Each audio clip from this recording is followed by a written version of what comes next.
Dr. Mohammad Salzar Hussain, welcoming all of you to the last day of the National Head, Neck and Thyroid Cancer Congress 2025. We are so delighted to welcome you all here in NIENT. It feels amazing to see so many curious and patient faces here today, and thank you so much all the delegates and honorable faculty members for present out here. Our Congress is themed on shaping the future of head, neck and thyroid cancer. As you already know, our whole program is divided into 3 sections. The first day, we covered several important topics related to the oral cavity and oropharynx, and yesterday it was all about larynx, which provided valuable insights and discussions, and of course, the live surgeries. Today is the third and last section, and we will explore the most exciting areas in head and neck region, that is the thyroid gland. Now we are going to enter today's scientific session. At the beginning, let us enjoy a short video presentation on the next part of the session. The next part of the session will be chaired by Professor Dr. Mohammad Abdullah sir, Professor Dr. Mohammad Jaidul Alam sir. This session will be moderated by Dr. Abdullah Al Mamun sir, Associate Professor, Mukta Medical College. Now, I would like to humbly request respected chairpersons and moderator sirs to come up on the stage. Our profound thanks goes to our distinguished chairpersons and the moderator and speakers for their valuable contributions. I would like to request the honorable sirs to take their respective seats in the audience and enjoy the rest of the session. Thank you.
Hello hello এটা কি up হবে একটু volume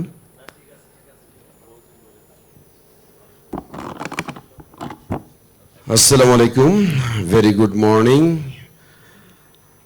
We are here at the third day of head neck cancer and thyroid cancer second congress in NIENT Tezgah, Dhaka.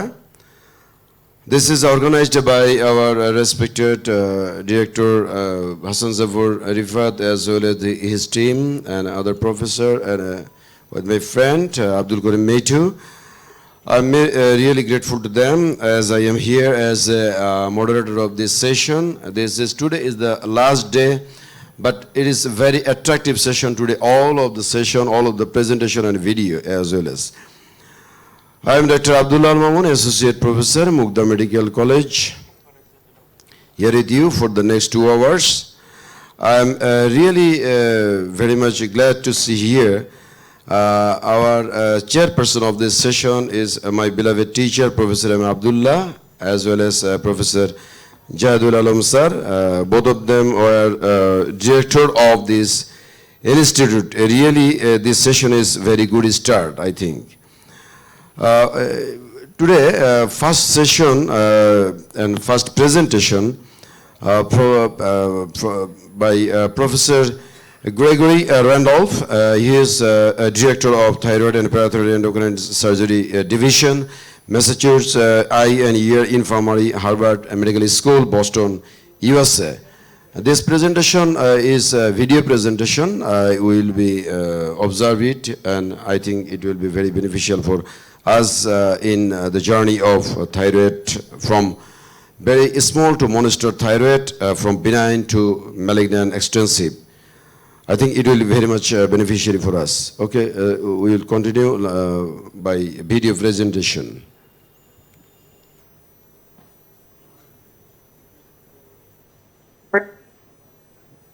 Hello, everyone. This is Dr. Randolph, Greg Randolph. I'm a professor of otolaryngology, head and neck surgery at Harvard Medical School.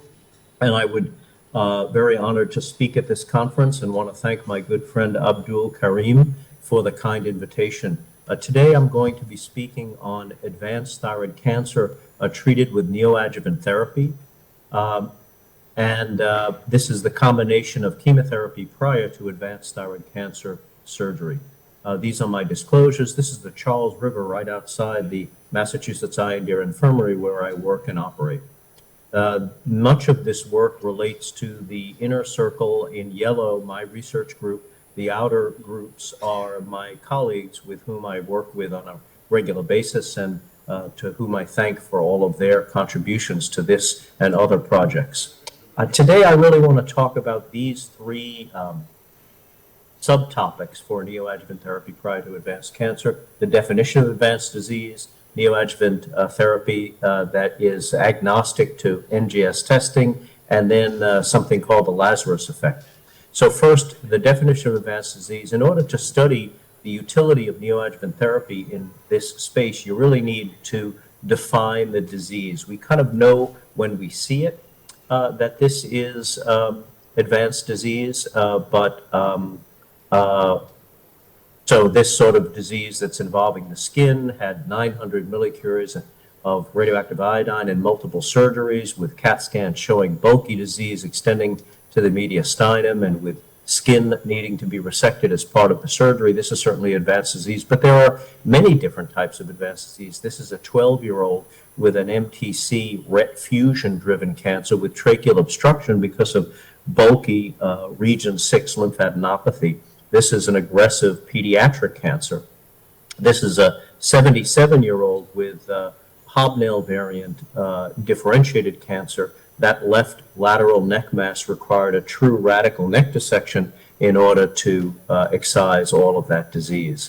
Also, here is a 26-year-old female with a RET fusion-driven differentiated thyroid cancer. This was an 11-centimeter node.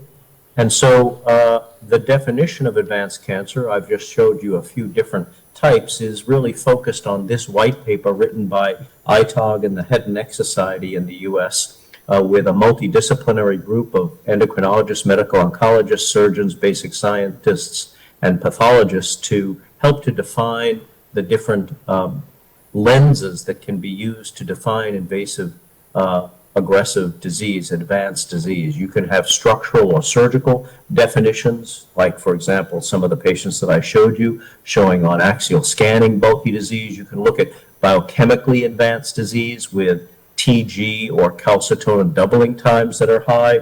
You can look at molecular definitions of BRAF and TERT mutations, for example, or a high mitotic count or tumor necrosis present on path report. So there are histologic and molecular definitions of advanced disease. This paper says that for all of those different definitions, you really want to get next generation sequencing so that you can really determine what are the driver mutations so that you can determine what is the best treatment for that patient. For anaplastic carcinoma, there's a specific focused and rapid molecular screening that specifically focuses on the presence of BRAF mutation in anaplastic.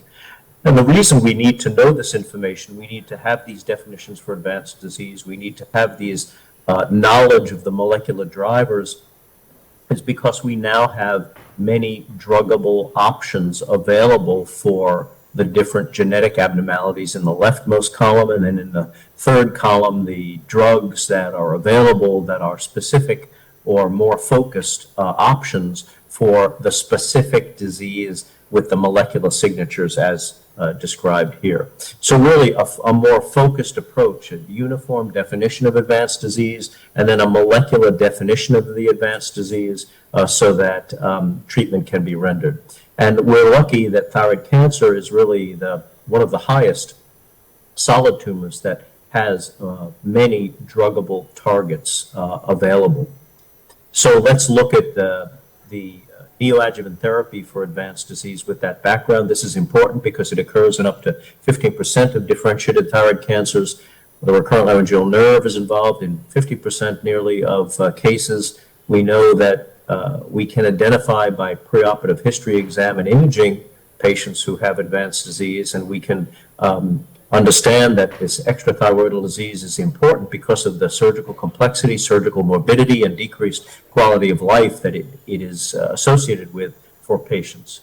There's limited information on R0, R1 rates for differentiated cancer without neoadjuvant therapy. There are older and newer studies, some shown here, that show the signal in this older literature is suggesting we don't do very well when we take patients untreated with neoadjuvant therapy with advanced disease to the operating room. So can we get better margins? Can we potentially even do less surgery to treat these patients? There is a signal for cytotoxic chemotherapy in the past used for DTC in a neoadjuvant setting, suggesting at least a signal that R0, R1 resections may be improved with the addition of this cytotoxic regimens prior to surgery. But now we have a tyrosine kinase inhibitor and more focused options for therapy. So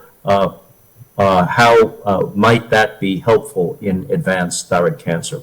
We know that lenvatinib given prior to cytoreductive nephrectomy is tolerated well and not associated with increased complications, and also there's utility for neoadjuvant therapy in pancreatic cancer.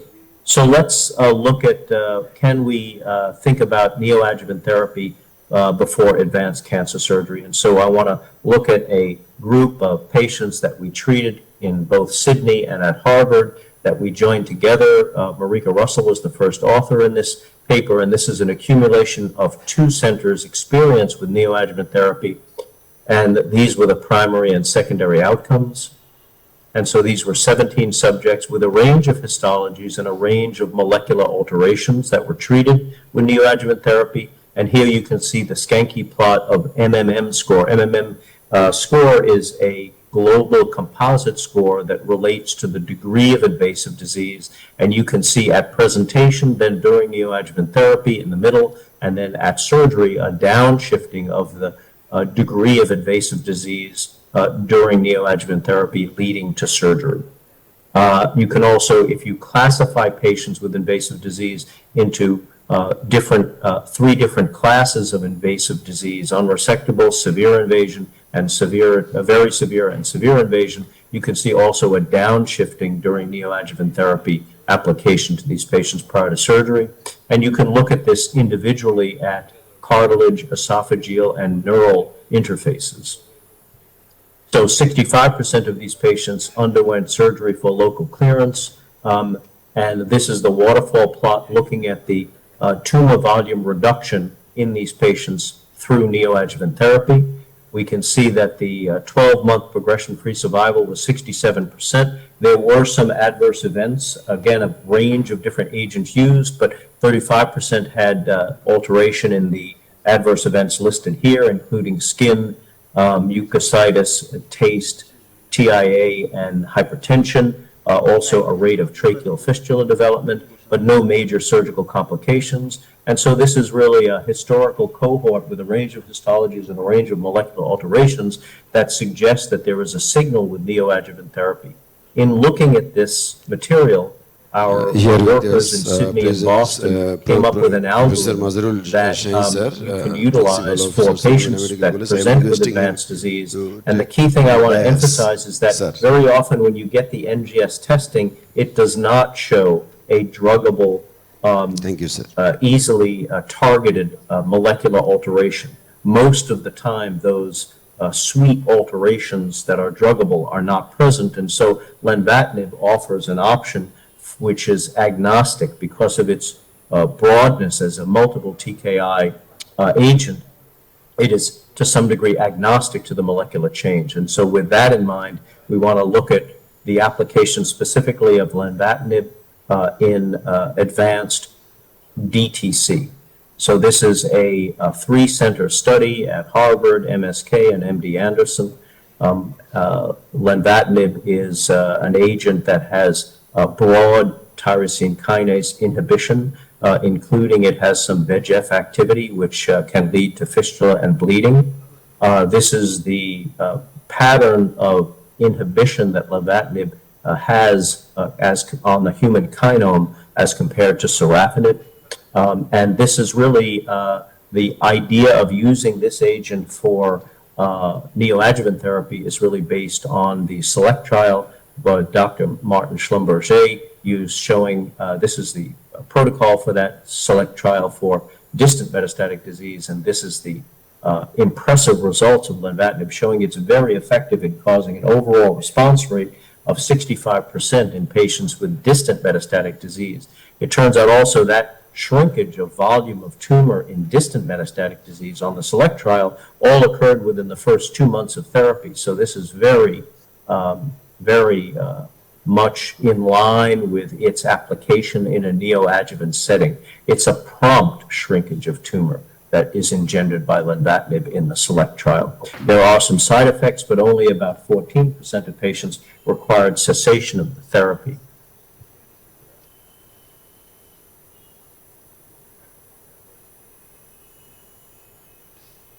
So overall, tolerated well with a removal from the study of only 14%.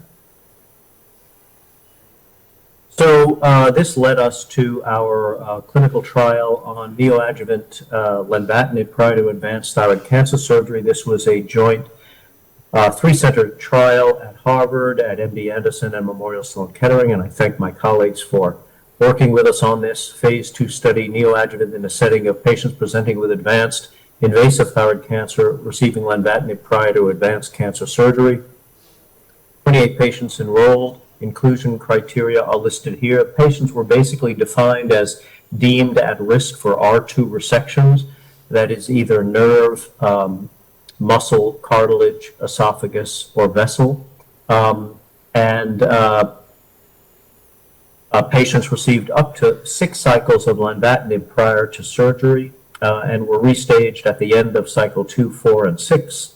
Lenvatinib, given that it does have a VEGF activity, was given a washout period of 7 to 10 days prior to surgery. This is the schema for the study. And again, this is for adults with locally advanced DTC judged at risk for R2 resection. The primary endpoint is the rate at which we could achieve an R0 or R1 resection, which is considered a success in the setting of DTC, and to evaluate the surgical morbidity and complexity score, and to look at the overall best response radiographically prior to primary surgery, and to look at these parameters both overall and in subsets of target interfaces, muscle, cartilage, esophagus, nerve, and major vessel. We also were looking for alteration in laryngeal function and also the safety profile of lenvatinib used in this neoadjuvant method.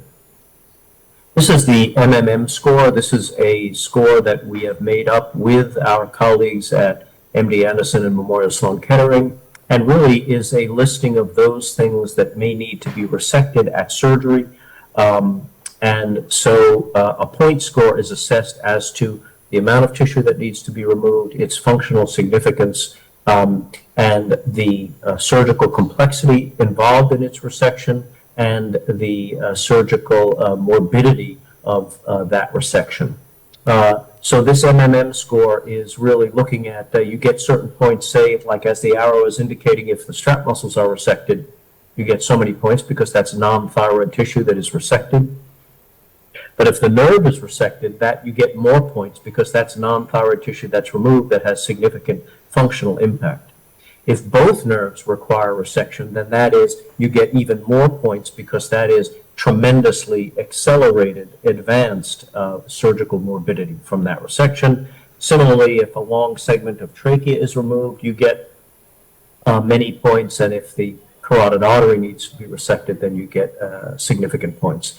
And so this is a blended score looking at the anatomy of the invasion, the functional consequence of the tissues that are invaded, the surgical complexity and reconstruction complexity that's involved, and the patient morbidity associated with that resection. This is the eligibility criteria. We did not involve patients that were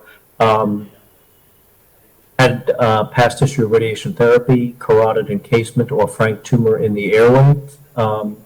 The 28 patients were enrolled, average age 61 years. We had both 2/3 primary invasive disease and 1/3 recurrent invasive disease. And the majority had PTC invasive as the histology. The mean time on lenvatinib was about 5 cycles. Of the patients enrolled, 82% tolerated the neoadjuvant therapy and underwent surgery. These are the reasons for the 5 patients who did not undergo surgery. And the rate of surgery was quite similar, whether it was primary invasive disease, where 84% of patients underwent surgery, or recurrent invasive disease, where 78% underwent surgery. Of those patients who underwent surgery, the 82% of those enrolled in the study with advanced disease, 71% achieved an R0 or R1 resection. So we were very pleased with that rate of surgery and rate of favorable margin in patients presenting with advanced invasive DTC. This is the best overall response waterfall plot showing the response of tumor to neoadjuvant therapy prior to surgery. The MMM score, which I discussed previously, which is a composite score, the first column, the first entry is the score at presentation. The second one is the MMM score after cycle 2. And then the third entry is the ultimate true MMM score based on the degree of surgery that that patient underwent. And there was a significant decrease in this MMM score as the patient presented, underwent neoadjuvant therapy, and then underwent surgery.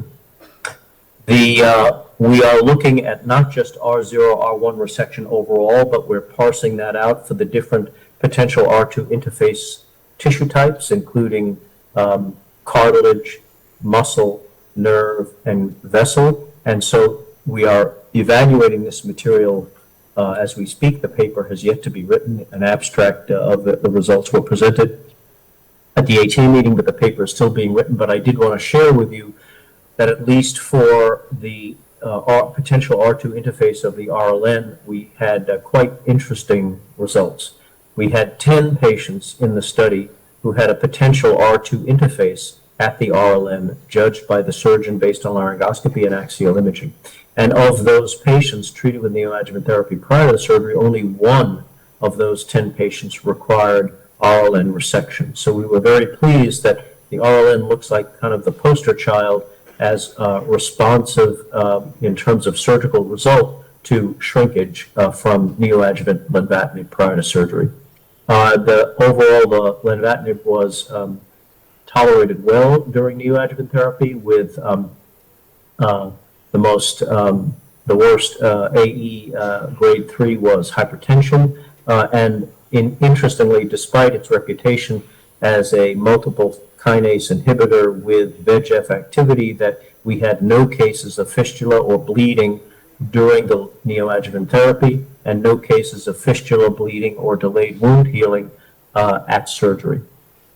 So overall, quite favorable percentage of patients undergoing neoadjuvant therapy undergoing surgery, and 71% achieving what we consider successful margins for the DTC group, R0, R1. Just in terms of surgeons' feedback, it's the shrinkage that you see radiographically with preoperative treatment with lenvatinib is quite minimal. It's maybe about 10 or 15%, but the margin of the tumor becomes much less invasive and more discrete and nodular as a result of lenvatinib therapy, and we think that is the effective therapy causing the tumor to shrink back and having its leading edge being much less of a hostile margin at surgery because of the preoperative treatment. And again, it was tolerated well with no fistula or bleeding despite its history of VEGF activity.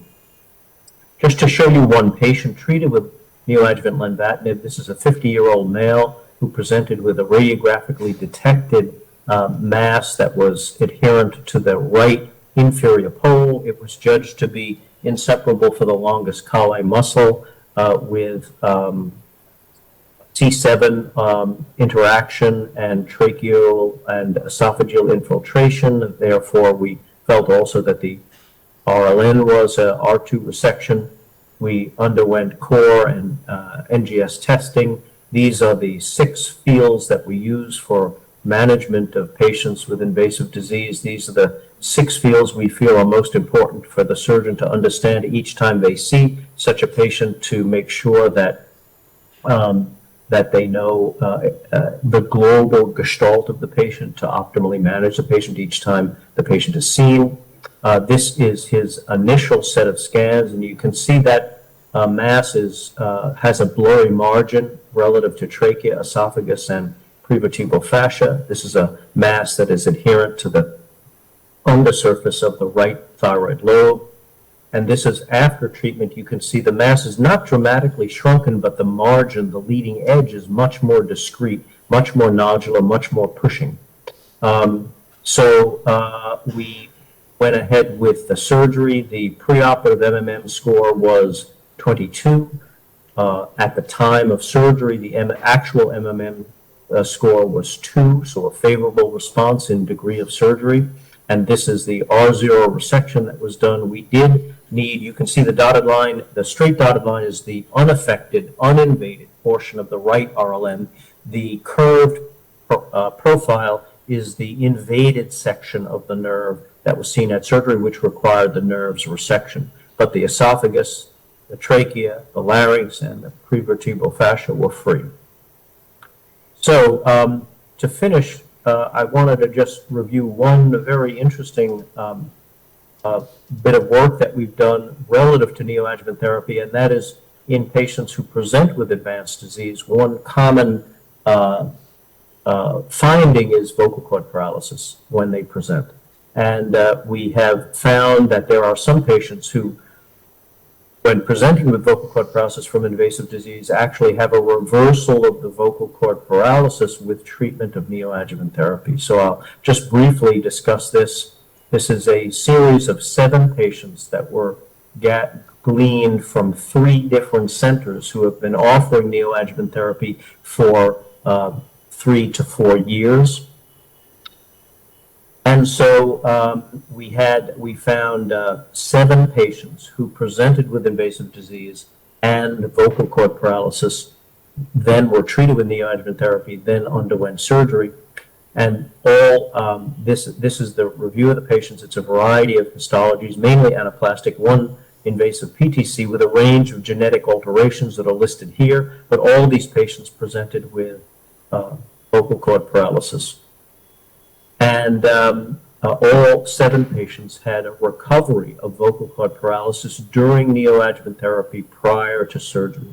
The median time to return of vocal cord mobility was 3 months of neoadjuvant therapy. And of those 7 patients, all presenting with vocal cord paralysis, treated with neoadjuvant therapy, having an improvement or resolution of their vocal cord paralysis, only 1 patient required nerve resection. So quite a successful, effective neoadjuvant therapy which expands the surgeon's options at surgery, having one nerve return its function. So we've spoken about advanced thyroid cancer, its definitions, and the options of neoadjuvant therapy, focusing on our experience both in Sydney and at Harvard on a retrospective series, and then we talked about the preliminary results from a clinical trial using neoadjuvant lenvatinib prior to advanced thyroid cancer surgery, lenvatinib being agnostic to the NGS testing and so being useful for the large group of patients with invasive DTC who also fail to have any druggable finding on NGS testing. So we've talked about that, and I would like to end again thanking you all for coming to the conference and thanking my friend Abdul Karim again for his invitation. I would like to extend our invitation here at Harvard to the surgery of the thyroid and parathyroid glands, which is next November 20th and 21st in 2026. This will be our 30th anniversary course at Harvard. You can email me at this email address and we can put you on a list. The registration is not open just yet, but will open soon. It'll be a wonderful course, a 2-day course. And then also invite you all to look at this QR code for our next meeting in the World Congress on Thyroid Cancer in June 23rd to the 26th in 2027 in London. And I would invite you all to that meeting as well. And this is a QR code that will bring you to the website to register as soon as registration is open. Thank you very much for your attention. This is Greg Randolph from Harvard Medical School. Thank you. Thank you, sir. Though it is the video presentation, thanks from our beloved Bangladesh to Boston. Thanks to you from our conference room. Here in IENT Tezgah, Dhaka, I am Dr. Abdullah Mamun, Associate Professor, Mugdha Medical College with you in this morning session. This morning is really bright session, and I hope that this audience will be full within few minutes, because today all along the thyroid session, it is very brilliant and very beautiful presentation with us, with our respected teachers, always from our national as well as the foreign faculties. Really, I am telling that it is a bright morning because here with us Professor Mazharul Shaheen, sir, the running principal of Sir Suleiman Medical College, and with me, my respected teacher, Professor Jihadullah, sir. He was director of this NIENT, and I passed my MS and take my MS degree by supervision of him in Sir Suleiman Medical College. Really, I am grateful to him.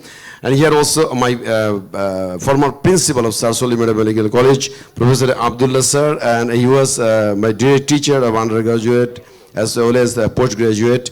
And he was the former director and founder director of NIENT. Really, in good morning and bright morning, I am requesting the audience a big clap for the audience, my chairperson.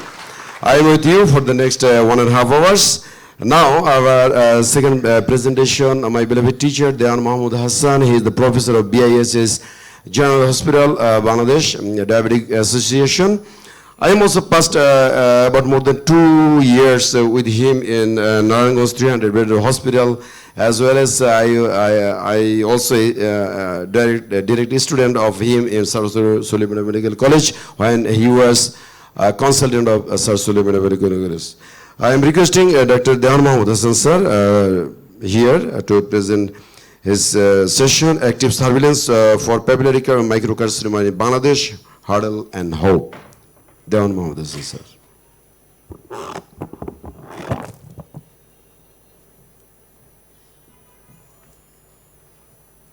খুবই ছোট দেখা দেখে এখানে আমার convenient তারপরে slide করবো কি slide সরাবো আগে Back. Okay Good morning, everybody. Assalamu alaikum. I am really delighted to be here in this wonderful meeting. And I am feeling lucky to be connected with friends and colleagues from home and abroad. My topic is active surveillance for papillary microcarcinoma in Bangladesh, Hurdle and Hope. From Randolph to micro, Hassan. These are my few affiliations. with professional bodies nationally and internationally. So I'm going to start with a case, a 65 years old man, no morbidity, no major health issues. Carotid ultrasonogram found an incidental thyroid nodule.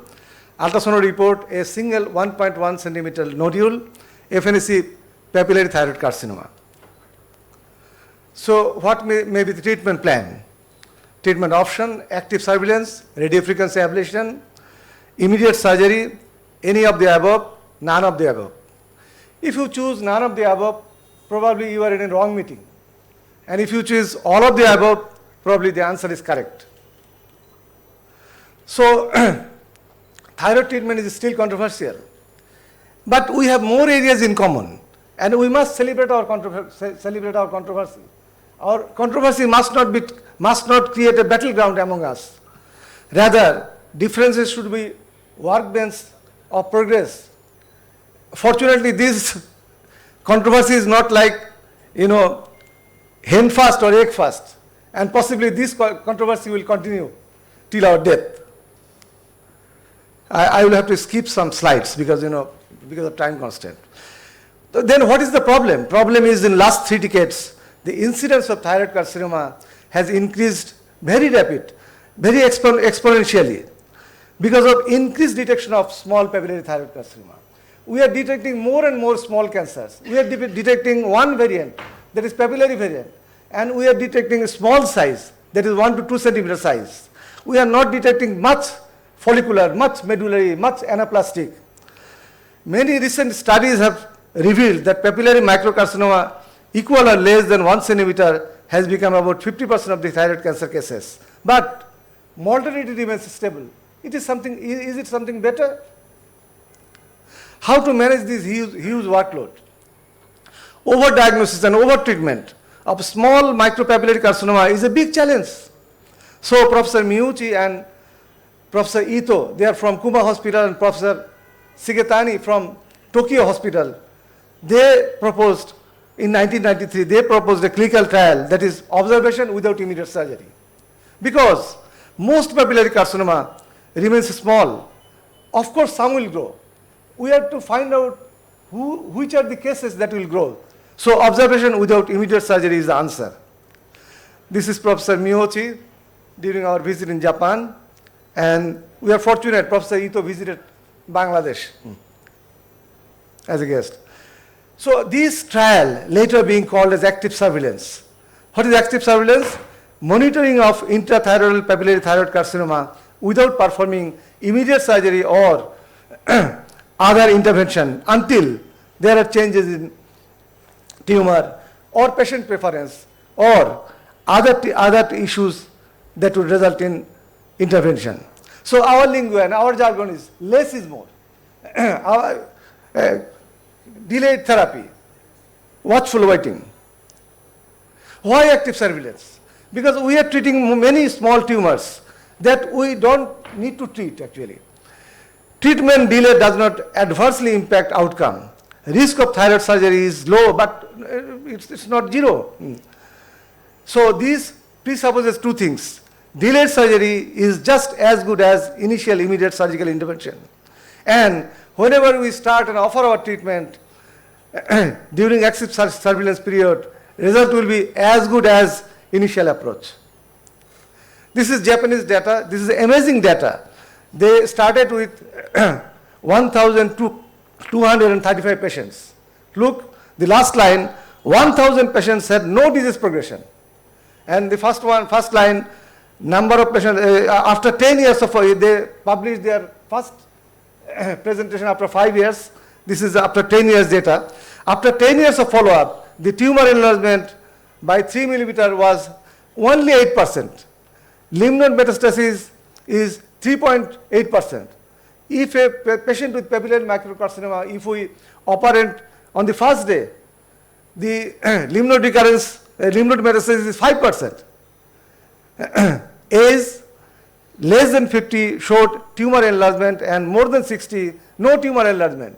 This is really contrary to our normal belief, present day belief, that if old as a person is attacked by carcinoma, that is bad for him. 55 patients choose active surveillance and 45% choose immediate surgery. Why active surveillance? Because before 2015, the treatment of differential thyroid carcinoma was one size fits all, one hammer hits all. But after 2015, it is risk-based, it is on risk-based state disease. So in 2015, American Thyroid Association has accepted the active surveillance for micropapillary carcinoma as a good alternative for immediate surgery as a standard of care. But they have put some points. A very low tumor should be a very low risk tumor without clinically evident metastasis or local invasion and no convincing bad cytology. High surgical risk because of comorbid conditions. Expected relatively short lifespan. Concurrent medical or surgical issues that need to be addressed prior to thyroid surgery. So key factors in decision making. Which patient? Age. We prefer to select older ages, but Professor Miucci, he incorporated all ages. But it's better. Ideal cases are above 50. Better cases are more than 40. But we are not ready to include pediatric age groups. Anxiety. Anxiety is into two folds. Anxiety for surgery and anxiety for keeping cancer in body. Which tumor? Size and location is very, very important. At the outset, the size cutoff was 1 centimeter, but it's a trend. People are taking more size, but it must be below 2 centimeters. 1 centimeter, 1.5 centimeter, and in now most of the centers they do active surveillance on 2 centimeter nodules. And location. Location is very important. If it is subcapsular, if it abuts to recurrent nerve, or if it is close to trachea, or there is tracheal invasion, if there is any chance of tracheal invasion, these cases are not good cases. When transition to surgery, medical team, we need experts, thyroid surgeon or endocrinologist and sonologist. Sonologist is very, very important. Sonologist has a very important role to play in active surveillance. And when transition to surgery, increase in volume by 50% in 3 years. The different study shows that it is 8 to 15%, and spread outside the lymph node, and the rate is less than 5%. However, it is a mistake. Request to stop surveillance. Patient might request to the surgeon or to the team to stop surveillance at any time. Follow-up plan. Follow-up plan is really flexible. 6 monthly for 1 or 2 years, and then yearly for 1 or 3 years, then after 2 or 3 yearsly. Okay, selection, I will have to skip. These are barriers of active surveillance. I will have to skip some slides because this is a pan-Canadian study. Bangladeshi perspective. That is my main focus. I am a surgeon and I prefer doing surgery. And I do surgery with precision and perfection, with love and care. But we must do surgery on a proper patient, for proper cause, and up to proper extent. And a best surgeon knows when not to do surgery. And as a surgeon from Bangladesh, when I consider active surveillance, I must consider risk-benefit balance between immediate surgery and active surveillance.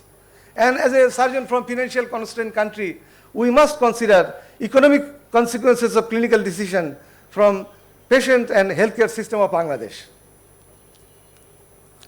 This is the data from Japan and USA. 10 years total cost of immediate surgery is 4.1 times higher than active surveillance. There are different studies. Quality of life seems better for physical features for active surveillance versus immediate surgery. Cancer worry and anxiety are controversial, but many studies shows it is less with active surveillance. So if we want to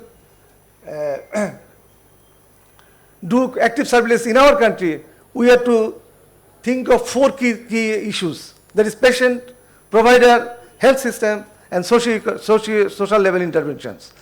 Patient, we have to assess our patients. Our patients, what is their income level, what is their expectation from the surgeon, what is their lifestyle, what is their education level, what is their anxiety level, how to relieve their anxiety. These are very important issues we have to address. And we have to use different languages. So look, it's not malignancy, it's suspicious. We are suspecting that you are having malignancy. Till we do surgery and till we do histopathology, we cannot say it's surgery. And you know, delaying surgery is not, it's not going to harm to you. And shared decision making. Involve patient's relative, involve patient friends.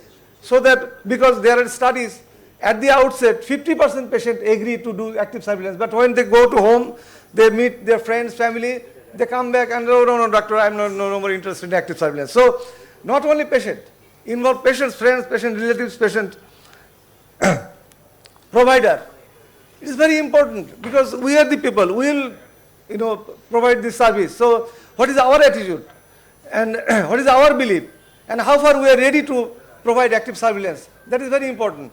So, I have made a plan to make a survey, and these are the questionnaires. Within couple of months, I will conduct this survey, inshallah. So, about health system, we have two kind of health system. This is health system is not like America, not like Japan, not like Italy.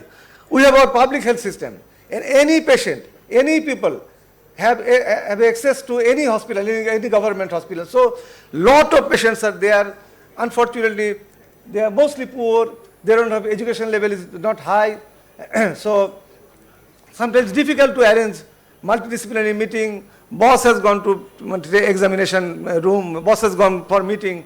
Really difficult to create a good multidisciplinary meeting in government setup, and sometimes difficult to get dates for periodic ultrasonogram, and difficult to get same ultrasonologist for the same patient in many times. Doctors are awfully busy, so it's difficult to allocate adequate time for the patients. In private health system, there are good things as well bad things. So patient have to pay everything by his own. But advantage is that limited reserve. Advantage is that patient can choose any doctor, and patient most of the hospitals have high-tech ultrasound machine, high-tech sonologist, very good sonologist, and dropout from follow-up is minimum or close to zero. Patients are mostly educated, patients are rich. Social level interactions, if we want to expand, we need social level interactions. Yes, it is possible in our country. So, most studies are similar results. It's not that our study will be same, our result will be same, because of genetics, because of food habit, because of environment, all that. So, we have to make a study plan by our own. I will request, appeal to health, head neck surgery, head neck society, Ministry of Health, Medical University, and top ranking ENT surgeons, and juniors, I will tell, let's sit together. Let's formulate an idea. Let's formulate something that will be good for you, good for us, and we can start a structural program. Not sporadic like Me Too is doing, I am doing, Mamun is doing. It's not like that. So that after 10 years, we can publish a big data. What is our problem? What is Asian problem? What is the difference between Asian and American or other developed countries? Conclusion. We hope that future AI and machine learning will be used to judge nature of tumors. FNA will be used for molecular diagnosis to identify tumors with rapid growth or metastasis potential, may improve the effectiveness and safety of active surveillance. Multidisciplinary decision to formulate the preferences and risk of individuals to choose between immediate surgery and active surveillance for papillary microcarcinoma management. Lastly, when things goes well under surface, we hardly realize the efforts and pains taken by a group of people. Me too, Dr. Mamoon, my friend Professor Shafiullah, Professor Rifat, they put lot of efforts to make this program a success, both electronically and physically. I thank them. And people on the dais, my teacher, Professor Abdullah, Professor Jahidul Alam, my friend, Principal Sasson Medical College, they are not only kings, they are the kingmakers, and you are the kings. So let's start together. Let's start together, and I think we will be successful. So thank you for your kind attention, and I welcome you all to attend our Asia Pacific Society of Thyroid Surgery meetings. Please be a part of international program. Present your paper. Show your work. With these few words, I say you thank you. Thank you, Mr. Chairman. Thank you very much. Thank you, Dayan Mahmood Hassan, sir, for a brilliant and nicely presentation on behalf of the active surveillance. Really, we are fair, patient fear of cancer, and how we will reduce this anxiety of this patient is the very important point he highlighted here, because we are not only doctor, not physician, not surgeon, we are also the psychotherapist and psychologist also. That's why it is very important by surveillance we may reduce the fear of the patient for the cancer and cancer of the thyroid surgery. Thank you, Dayan Mahmood Hassan, sir. Again, in this moment, Professor Mazharul Shahin, sir, have a talk, please. I want to congratulate Dr. Hassan for his idea of taking initiatives to have a study or to have a proposal on perspective of managing this sort of small thyroid tumors. Sometimes we find as an incidental finding, which is regarded in books as incidentaloma.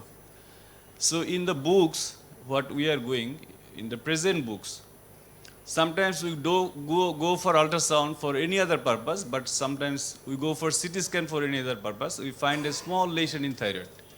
Maybe it's a very 1 centimeter, 5 millimeter, or 1.5 centimeter, but the patient did not have any complaint with this issue.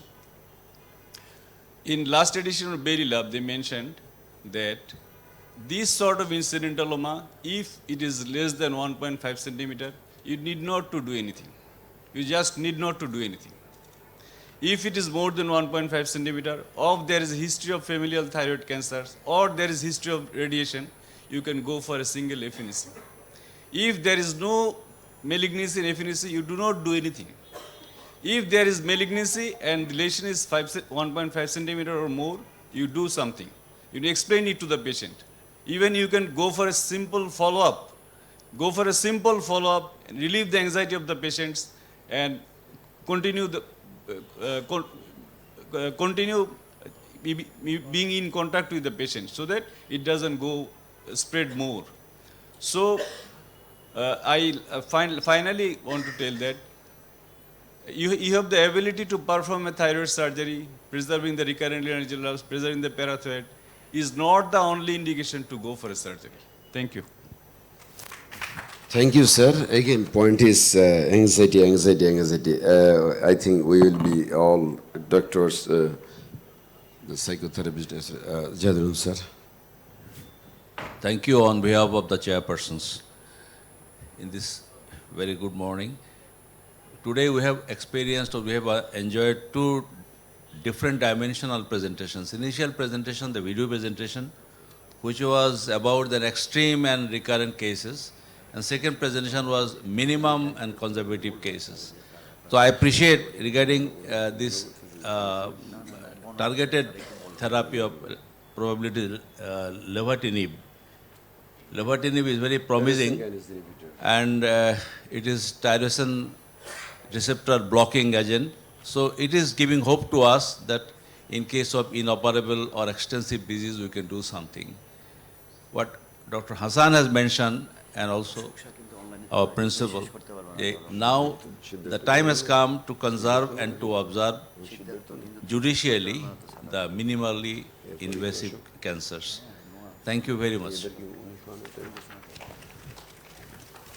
Okay, thank you, sir. Actually, our program is continuing. Here now a presentation from Siddharth Shah, Siddhartha, please, consultant head and oncology surgeon, Jadis Cancer Hospital, Ahmedabad, Gujarat, India.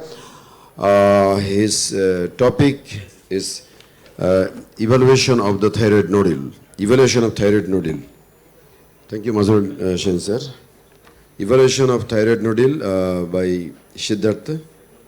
Next, our presentation from USA, Professor Ashok Shah. Now, Siddharth. Very good morning to all. So we had a brilliant talks in the morning from the experts and stalwarts. So we come back now to the basics. Jameen pe aa jate hain wapas. So this is a very common topic, and since we have a lot of youngsters in the crowd, and it is very important how we deal with the thyroid nodule, how we start with our evaluation. There are a lot of concerns or maybe dilemmas of how do we actually start with our investigation. So I'll take you through this.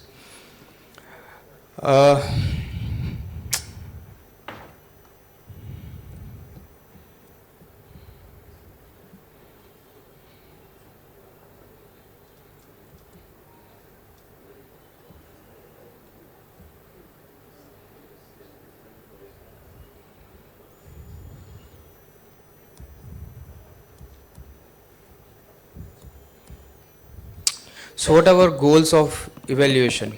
Basically to identify our clinically significant nodule, stratify it by clinical imaging and cytological risk factors, avoid unnecessary surgeries for benign nodules, and triage nodules for surveillance. We had a brilliant talk on surveillance.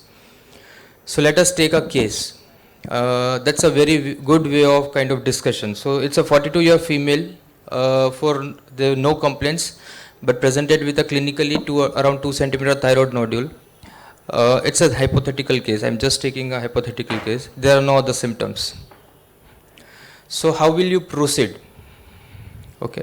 So the first thing is, of course, it doesn't go anywhere. You have to thoroughly clinically evaluate, take the entire history, try to find out if there are any warning red flags for this thyroid nodule, whether this patient is having something which needs an urgent intervention or attention. So in terms of like change of voice, difficulty in swallowing, or some neck pain or firmness or any other nodules anywhere else in the neck. You do your Hopkins evaluation for a baseline vocal cord documentation. The next important step is how do you start your thyroid evaluation is to do a biochemical evaluation by doing a thyroid stimulating hormone. Now that is going to give you the roadmap of how to go further. So you do your thyroid stimulating hormone, and if it is low, normal or high, there are the three options that you will get. So if it is low, that means you have to see that the thyroid hormones are very actively working in the body. That means it's a condition of hyperthyroidism. And by default, none of the nodules which are hyperthyroid are going to be malignant. That is a very clear rule. So then probably at that point you may refer this patient to an endocrinologist or a medical physician for management of the hyperthyroidism. But if it is normal or high, that means it's an hypothyroid state, you will have to further evaluate whether you need to do something for this patient or it can be left for active surveillance or follow-up. Now, if there is any clinical suspicion of by symptom wise or history wise, you may do calcitonin for evaluating whether it is a medullary CA or not. Say for example, our case had a normal TSH value of 1.4. How do we go further? Then you have to go for the morphological assessment. Why? It is a 2 centimeter nodule. You had a normal TSH. So now you are going ahead with the morphological assessment. Now it's a gold standard. Uniform reporting system is there. Dr. Suman is going to take care of the entire in-depth evaluation of this. I will just briefly run through it. It basically describes the echogenicity, margins, calcification and shape. So it helps us to characterize this nodule and predict the risk of the nodule being malignant. And it also helps us to guide from which area of the nodule you need to take the biopsy or you should be biopsying. So this has been defined ATI criteria of thyroid nodules which are suspicious, which are benign looking or which needs attention. So if it is cystic, a thyroid nodule is cystic, you probably are dealing with a benign condition. Probably you may end your evaluation at that point if the patient is not apprehensive. As you go in, the difference in the characteristic spongiform is still under benign condition, but the moment it starts giving a solid component, then probably your level of investigation enters. So the solid cystic, solid with irregular margins, and solid with more irregular, regular and irregular margins, they are the areas where you probably would like to intervene and investigate. And they kind of grade it, give some criteria on the basis of this, all the parameters, and they score it, and that is known as TI-RADS scoring. So they get 1, 2, 3, 4, 5 or 6, more than 6, more than 4 to 5 or something like that. So on the basis of this, they characterize the thyroid nodule. Say our thyroid nodule was TI-RADS 4. Now it meets the criteria. So here again ATS defined which nodule should be FNAC'd, which category of nodule should be FNAC'd. So they have given certain criteria based on the TI-RADS grading and the size of the nodule, correlating it, and the history of the patient. So this is the defined criteria, and say our patient had a thyroid nodule of 1.5 centimeter with a TI-RADS 4, so it becomes an eligible candidate for going to the further step of evaluating the histology of it. So we did ultrasound guided FNAC, and the result comes as Bethesda 3 or Bethesda 4. Now what? Okay, so then this is the Bethesda madam is going to take care of the entire Bethesda system of thyroid reporting. So these systems are basically to make a uniform evaluation of the findings of the pathologist so that it can be communicated grossly, like it is T and M staging. Anybody says T1, T2 and 0, you understand what do you mean by T1, T2 and 0. Similarly, if Bethesda 1, 2, 3, 4, 5 or 6, somebody somewhere else will also understand what we are talking about the thyroid nodule. So it's a uniform system, and 1, 2, 3, 4, 5, 6. So lower bottom 4, 5 and 6, they fall in terms of malignant lesions, highly suspicious or suspicious. 3, 4 are the intermediate. 2 is benign and 1 is non-diagnostic. So you might have to repeat or you can follow up the patient. So on the basis of this, there are recommendations of how to go further. Okay. So now if there is Bethesda 3 or 4, there is further evaluation that is possible whether you want this patient, because there is no clarity. The pathologists are not able to clearly define whether this nodule is benign or malignant, but there is a probability of this being a malignant also. And the patient is really apprehensive, very high profile, and you want to further find out whether this patient needs treatment or not. If you do the treatment, there is some complication, the patient might come and sue you. And if you don't do and you said you leave behind, and if that turns out to be malignancy, you are again in a problem. So how do you answer this question? So again, our dear pathologists, they come in, help us here. So there is a molecular testing of this FNAC which can be done. I'm not going to go in detail of this, probably madam will try to cover, but there is a rule in and rule out test where the NGS, that is the genetic evaluation of the thyroid nodule, is done. There are panels which have been defined, and there is a sequence of panels that being as a group. So they help us to rule out malignancy or rule in benign. And then similarly, you have this test done, different this thing. And so let us see, our nodule was, one molecular test was benign. So then you can take a option or call of doing observation versus doing, if at all, cosmetic reason, you do hemithyroidectomy. So this is one way of starting the evaluation. Now say second case, a 55-year-old female with 2.5 centimeter nodule, ultrasound was TI-RADS 5, irregular microcalcification, FNAC is Bethesda 4. So we are dealing with a malignant thyroid lesion. What next? So what we need is, we need further information over and above ultrasound. We need to know the characteristic of the nodule, the relation with the thyroid surroundings, the important vital organs, great vessels. You need to understand whether there are nodes, any retrosternal extension, is there any involvement of the surrounding structures like trachea, esophagus.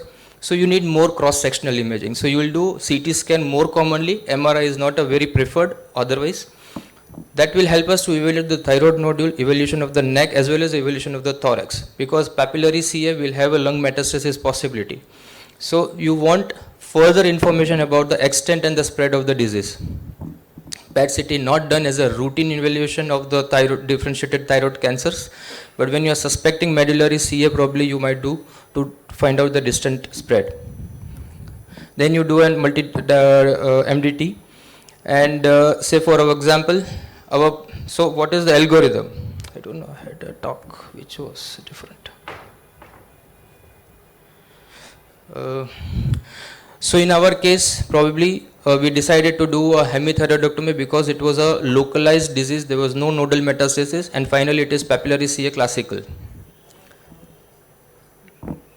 So follow-up and surveillance is very important. For a benign condition, you may keep patient on 6 monthly follow-up, check the size of the, when we are actually doing an active surveillance, do it 6 monthly ultrasound, just monitor the size of the nodule. If there is more than 30% increment in the size, probably you might still reinvestigate if that patient needs any further evaluation.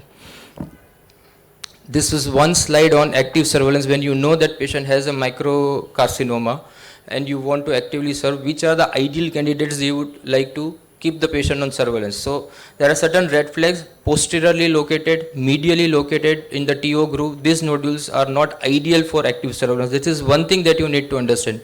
Anything which is in the midline or eccentric or lower pole, probably they are good candidates if you want to kind of do an active surveillance. And one small part on the incidentalomas. We don't always need to investigate incidentalomas, as Sir had already discussed about incidentalomas. There are also fixed criteria and guidelines given by ATA. How do you evaluate an investigator? So more than 1.5 centimeters only you would want to investigate with ultrasonic morphological features showing some abnormality. So finally, you always begin doing a TSH, which is a baseline biochemical evaluation, which will further help you find the further roadmap. Thank you. Thank you, Siddharth. Really a good, brilliant guy to guidance to the evaluation of the thyroid nodule from its starting point to the surveillance as well as everything. Thanks. Online? Ready? Sir, ready?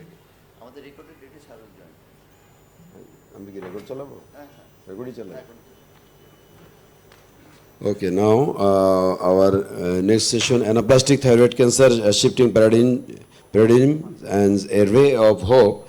Professor Ashok Shah sir from USA, Memorial Sloan Kettering Cancer Center. Now video will start. Later he will join with us from USA.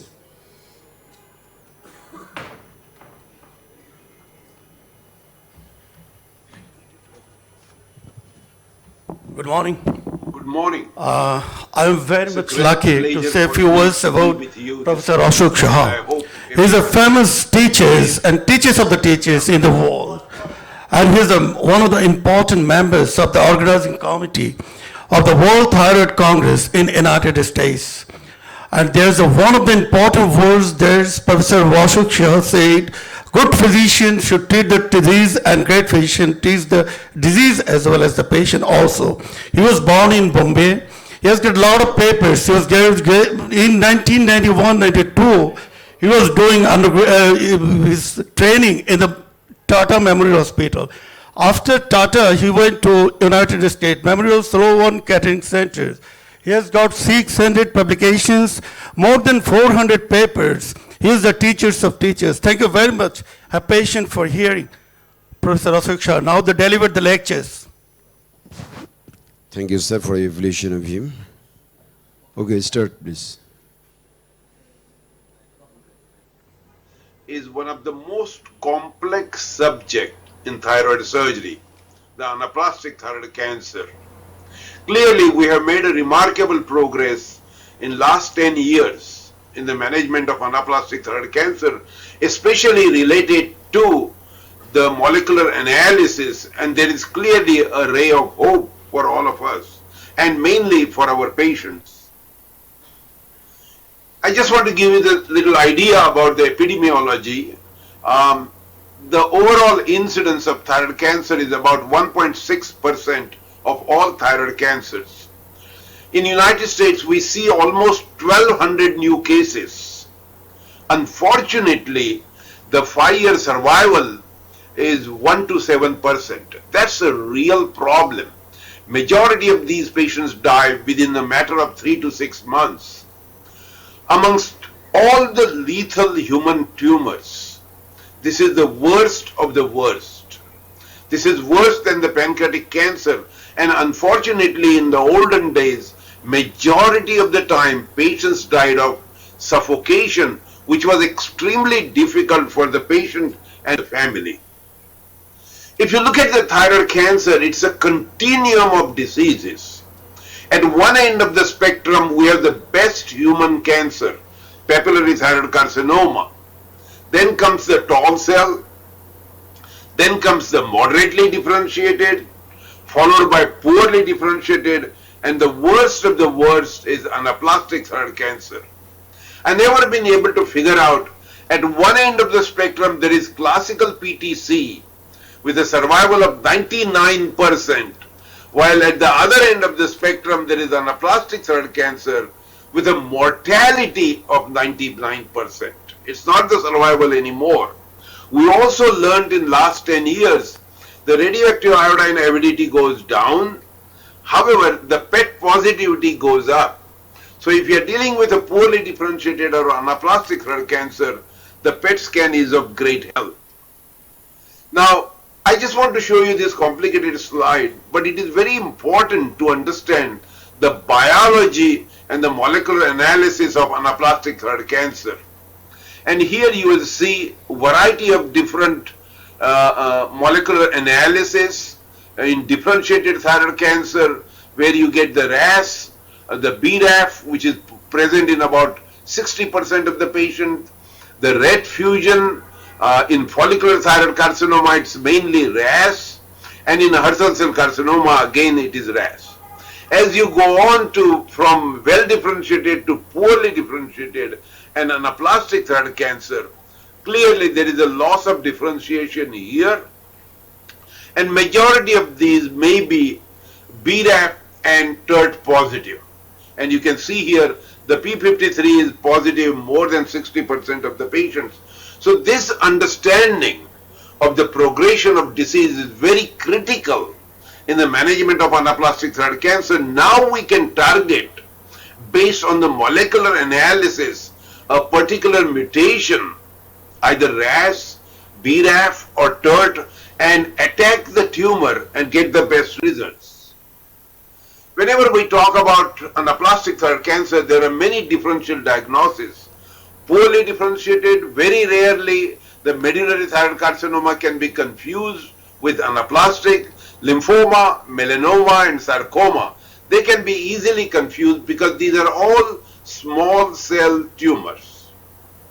And there it is very important that we have a dedicated and devoted pathologist who can distinguish. And now with the immunohistochemistry, it is not very difficult to distinguish what is a good thyroid cancer and what is a bad thyroid cancer. There are three different types of anaplastic thyroid cancers. The de novo, which is giant and spindle cell anaplastic thyroid cancer, where the prognosis is extremely poor. Then comes the well differentiated thyroid cancer transforming into anaplastic, which happens with over a period of time.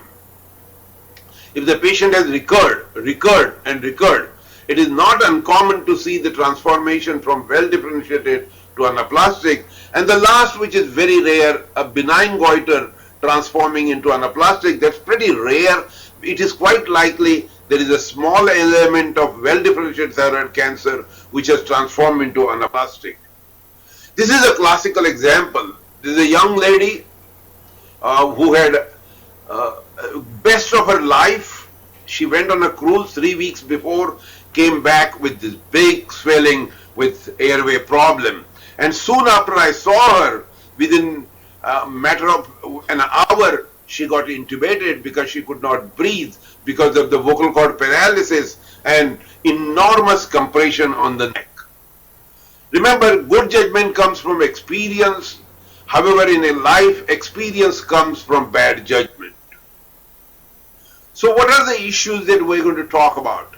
Making a correct diagnosis is very important. And there are different ways. The classical way is the fine needle biopsy, but in the olden days, the fine needle was not very easy to distinguish between different types of thyroid cancers. And now with the immunohistochemistry, with a good pathology and cytology, we can use the fine needle as a definitive diagnostic tool. In the olden days, we used to do core biopsy, very common. Open biopsy is extremely rarely used now because the tumor literally fungates through the skin and it is not easy. You have to take the patient to the operating room, airway problems. Liquid biopsy, I don't think we have big data on that, but that will be the future. Do the DNA analysis of the serum and see if you can make a diagnosis of anaplastic thyroid carcinoma. We'll talk about the types of anaplastic thyroid cancer, the role of surgery, where do we go with that, and then we'll talk a little more about the airway and what is the role of tracheostomy, because that is the current debatable subject. Now, if you look at the definition of the anaplastic thyroid cancer and the TNM staging, as you know very well, all the anaplastic thyroid cancers are stage 4 tumors. The stage 4A is quite rare, which is intrathyroidal anaplastic thyroid cancer. That happens only in 10% of the patients. Majority of them are having distant metastasis, what we call stage 4C tumors. Now, if you look at the survival, the overall survival is extremely low, but it is best in intrathyroidal tumors, the worst in tumors 4C, tumors with distant metastasis. Now, it is interesting to understand the development by the American Thyroid Eye Association with the guidelines. This was the paper that was published in 2012. I happen to be one of the co-author in the national recommendations. There were 65 recommendations with 126 references. This changed quite a bit in 2017 to 2021, and you can see here this is the second task force by the American Thyroid Association. I'm here now. Very important, whenever there is a picture or the photograph to be taken, make sure you stand in the middle of the photograph. It's very important. You can see this was taken in 2017, and in 2021 it took about 4 years to publish these guidelines. It is an enormous work by a large number of people. You can see here a large number of people. There were 4 surgeons. I happen to be one of them with the recommendations from surgical point of view. There were 31 recommendations. For the first time, we came up with 16 good practice statements. And now you will see here there were 330 references compared to about 150 in the previous edition or previous version. Now, what are the steps in the management of anaplastic thyroid cancer? The first and the foremost is establish the diagnosis. The second, very important, engage the team. Whenever we see a patient with anaplastic thyroid cancer, there is a flurry of emails goes in the institution, and everybody knows there is a patient with anaplastic thyroid cancer coming in. The MD Anderson called this facilitating anaplastic thyroid cancer specialized treatment. That is, they call it FASTIM. At Memorial, we do the impact study on this, which we'll talk a little more. This is the specimen that goes to the pathology department for impact analysis. It is integrated mutation profiling, actionable cancer targets. That's why we call this impact. Determine the extent of the disease. The surgeon's role is to evaluate extent of the disease. And more importantly, to make a decision, is there a role for surgery today or in the beginning? Majority of these patients come with advanced disease, locally advanced disease, or distant metastasis, and are not candidates for surgical intervention. Evaluate the surgical options, surgical decision making, the simple question, to go or not to go. That's the decision that the surgeon has to make. And the last but not the least, as we did in both the anaplastic guideline studies, that you need to have the ethics department involved. And the hospice and end of life care is also very important. It is also important for the patient and the family to understand that this is an advanced disease. We don't have a definite modality to treat you, and the life expectations. I think that's very important. What are the patient and the family expectations? And now I'll show you in the next 20 minutes how we have made progress with BRAF mutation. And again, I just wanted to show you how the clock moves very fast. Everybody gets involved, including the surgeon, the radiation oncologist, the medical oncologist, bioethics, everybody gets involved.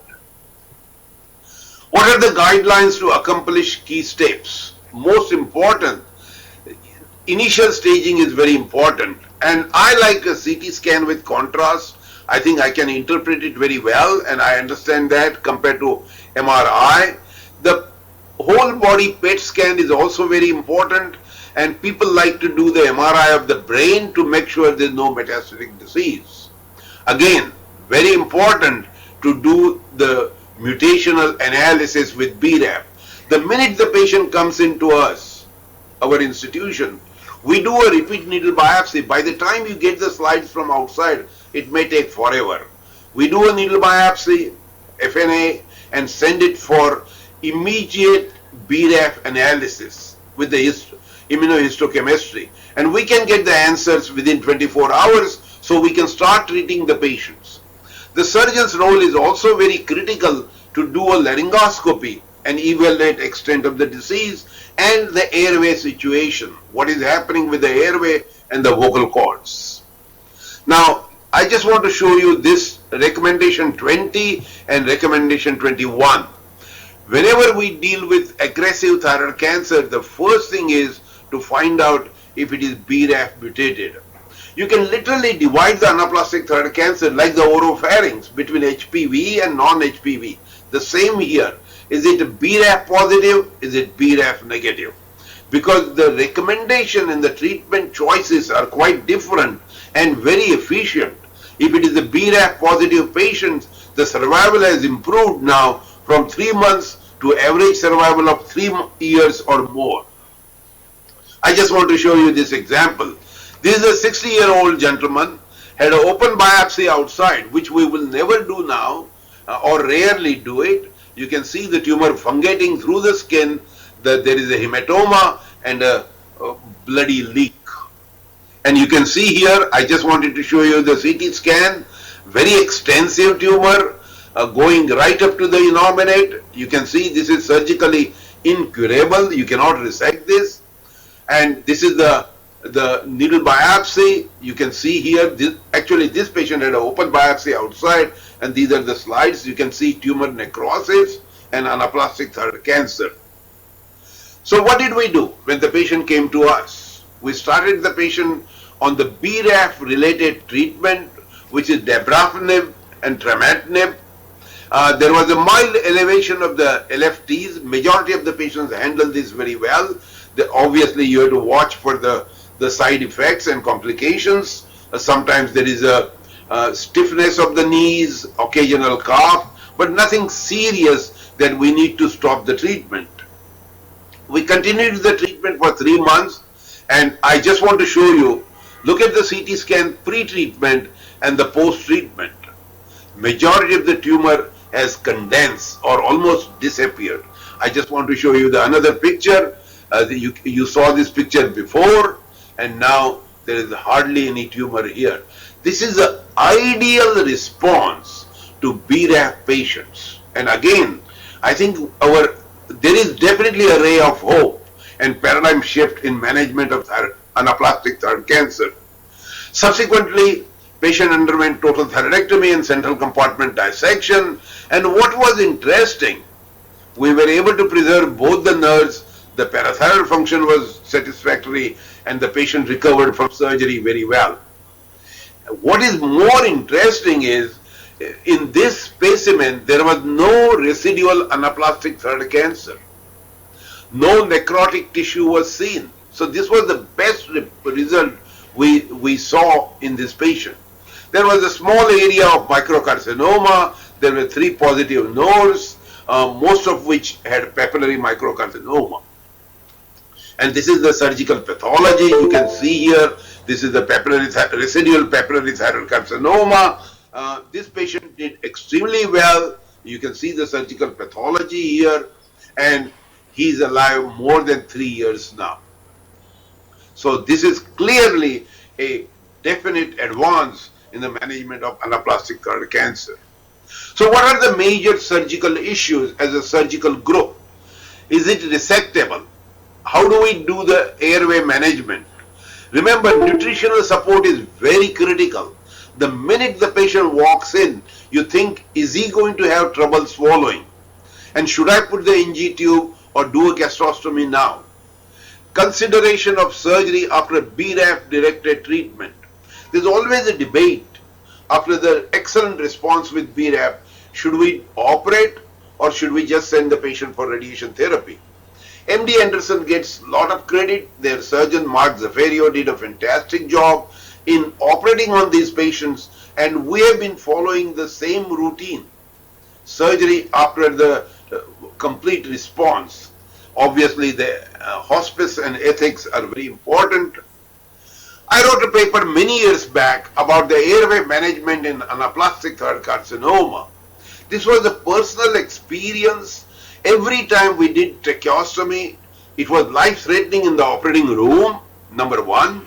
And number 2, the tumor grew through the tracheostomy opening. The tumor grew around, it bled, and the patient's life was miserable. And we sat down and started thinking, are we helping the patients or hurting the patients? Yes, we prolong the life by a few weeks or maybe a month, but with suffering of the patient. This is a classical example of the tumor growing all around the tracheostomy. You can't put the tracheostomy tube. Majority of the patients will die of airway distress.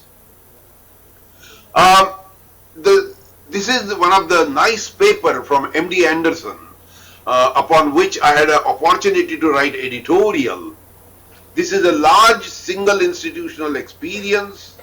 Patients were treated with neoadjuvant treatment, that dabrafenib and trametinib. Interestingly, they also add immunotherapy with that, pembrolizumab. We have not tried that at Memorial, but I think there is always a future. And I'll show you some data from MD Anderson showing excellent results with dabrafenib, trametinib, and pembro. You can use neolimumab. It is a matter of your practice. Patients showing only residual papillary carcinoma did the best in this group. And this is a classical example. You can see here the overall survival was very poor from 2000 to 2013. When they added the dabrafenib and trametinib, you can see the survival improved remarkably. Just wanted to show you the patients who underwent surgery after all this treatment, dabrafenib, trametinib, the BRAF-directed treatment, they did remarkably well. Take a look here at survival compared to those who did not undergo surgery. Also, it is very interesting to notice the BRAF patients did remarkably well compared to RAS mutation here. This is the RAS and this is the BRAF. There is something with anaplastic thyroid cancer and BRAF mutation which gives the best results. And here is a classical example. You can see here this patient with very advanced anaplastic thyroid cancer. You can see the carotid artery inside the tumor. With 1 year of dabrafenib and trametinib, you can see the excellent result here. The carotid has come out of the tumor. This is the classical publication from MD Anderson where they show initially 6 patients with very advanced anaplastic thyroid cancer who did remarkably well with the treatment that we proposed, dabrafenib and trametinib. You can see here within 3 to 5 months, majority of the patients responded extremely well. The patients who underwent surgery, if there is a residual anaplastic thyroid cancer, they did not do as well compared to those who had residual papillary thyroid carcinoma. Again, I just wanted to show you the neoadjuvant targeted therapy. Now, from 2017, you can see here the remarkable progress. Those before who did not have surgery or did not have the BRAF directed treatment did very poorly. At the end of 12 months, there was barely 25% survival. Now you can see here the survival goes up to 36 months. Remarkable progress. Clearly, with the immunotherapy, as I mentioned to you before, you can see here, this is again the data from MD Anderson. You can see here the survival is much better with immunotherapy as compared to those without immunotherapy. So what is the take-home message? The take-home message is BRAF status is very critical in these patients. Neoadjuvant targeted therapy is also very important. We also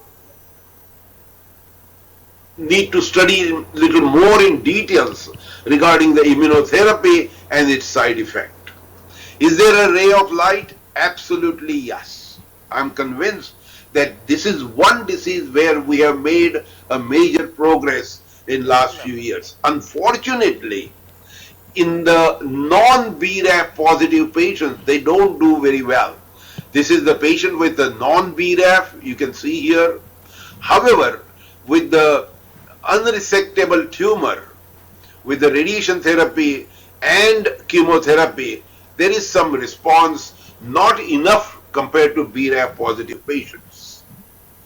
As I mentioned to you before, I had an opportunity to write an editorial on the paper from MD Anderson, and I titled it as Shifting Paradigms, a Ray of Hope. So what are the different basic philosophies of Ray of Hope? Number one, develop a multidisciplinary anaplastic thyroid cancer team. Rapid consultations, as I mentioned, the flurry of email goes, and we don't give appointment to these patients. They come to our clinic and we see them right away. Nobody will refuse to see them, our medical oncologist or our radiation therapist. Evaluation by all subspecialties concurrently. There is no one appointment, another appointment, the appointments go for a month. No. Surgical evaluation for a surgeon is very important about the airway. Confirmation of the diagnosis with repeat needle biopsy. Don't waste time. Appropriate imaging, which is a CT scan and a PET scan. Communication with the pathologist to do the BRAF studies within 24 hours. Targeted therapies, postoperative pathology is very important, and you need to talk to the pathologist. So when you send the specimen after second surgery, they need to know what is going on.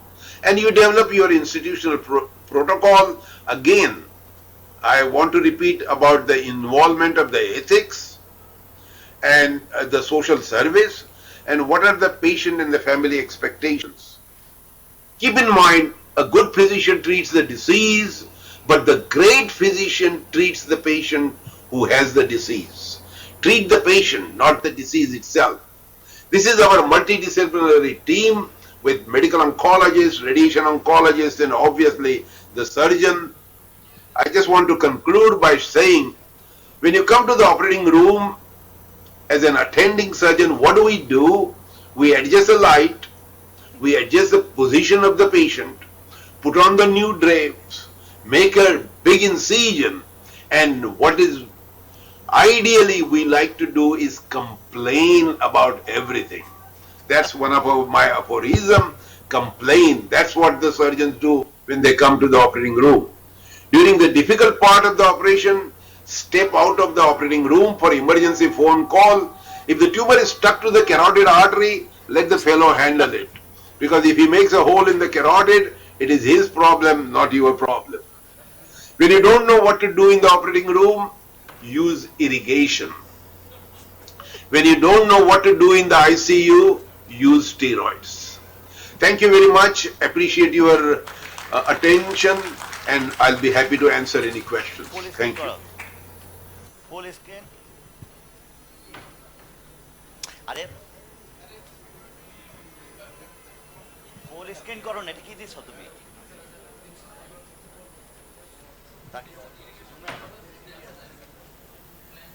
Okay. Thank you, sir. Thank you for your great talk, great physician, Professor Ashok Shah.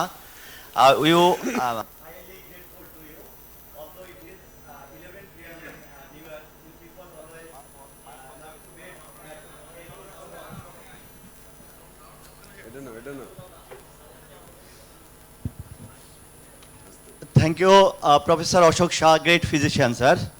We are highly appreciate your time. We feel great honor, sir. This was our outstanding presentation, sir. You people always love to do go bed at 8 p.m. Although New York time is almost 11 p.m. Thank you, sir. Thank you. If no you have problem. any questions, sir, please, Abdullah sir or Jai If there sir. is any question, happy to answer. Professor Dr. Lubna Mariam, Associate Professor Radiation Oncology, he have a question to you, sir. Yes, sir.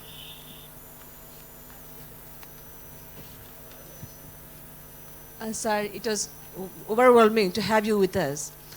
Sir, just one question.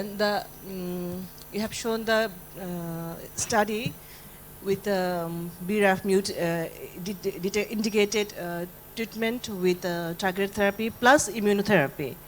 But the overall survival is almost the same because it's down, straight down at the same line. They goes the same line. So is is it the immunotherapy or it is the TKI? So what is the? Let me take MD Anderson uses immunotherapy, either Pembro or Golimumab. At Memorial, we don't use it. Our medical oncologists are convinced that dabrafenib and trametinib is quite satisfactory and the results are excellent. So one thing I just wanted to bring out, that our survival curve has improved remarkably. The patient that I showed you with the tumor fungating through the skin, normally in the old days would be dead within 3 to 4 months. And that's what we used to tell the family, that your survival is very small. Go home, die at home, or get admitted to the hospice and wish for the best. Now, if it is BRAF positive, our average survival is more than 2 years. And that's why I mentioned in the beginning, this is a remarkable progress.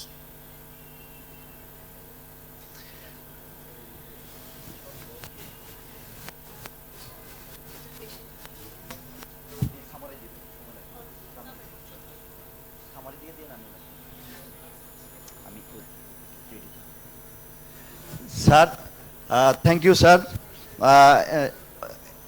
At least at this moment, you people always think about anaplastic carcinoma, that is survival rate is only 4 or 5 months or 6 months. Okay? When you diagnose the anaplastic carcinoma, we people advise that patient go home, take good food, and we try to explain all his or her relatives. But after your lecture, you show a new ray of hope. Thank you, sir. Thank you, sir. Absolutely. You know, I think I'm convinced in my heart that the BRAF positive anaplastic cancers do remarkably well. And don't be scared with them. I think what has changed is we don't see patients dying of airway problem now. There is a big difference. And I think this is commendable for the best quality of life.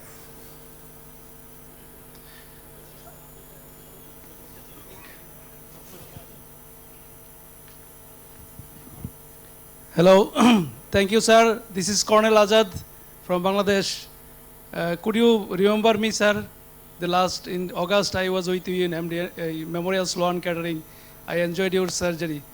So today we enjoyed your lecture as usual. You are our hero. Thank you so much.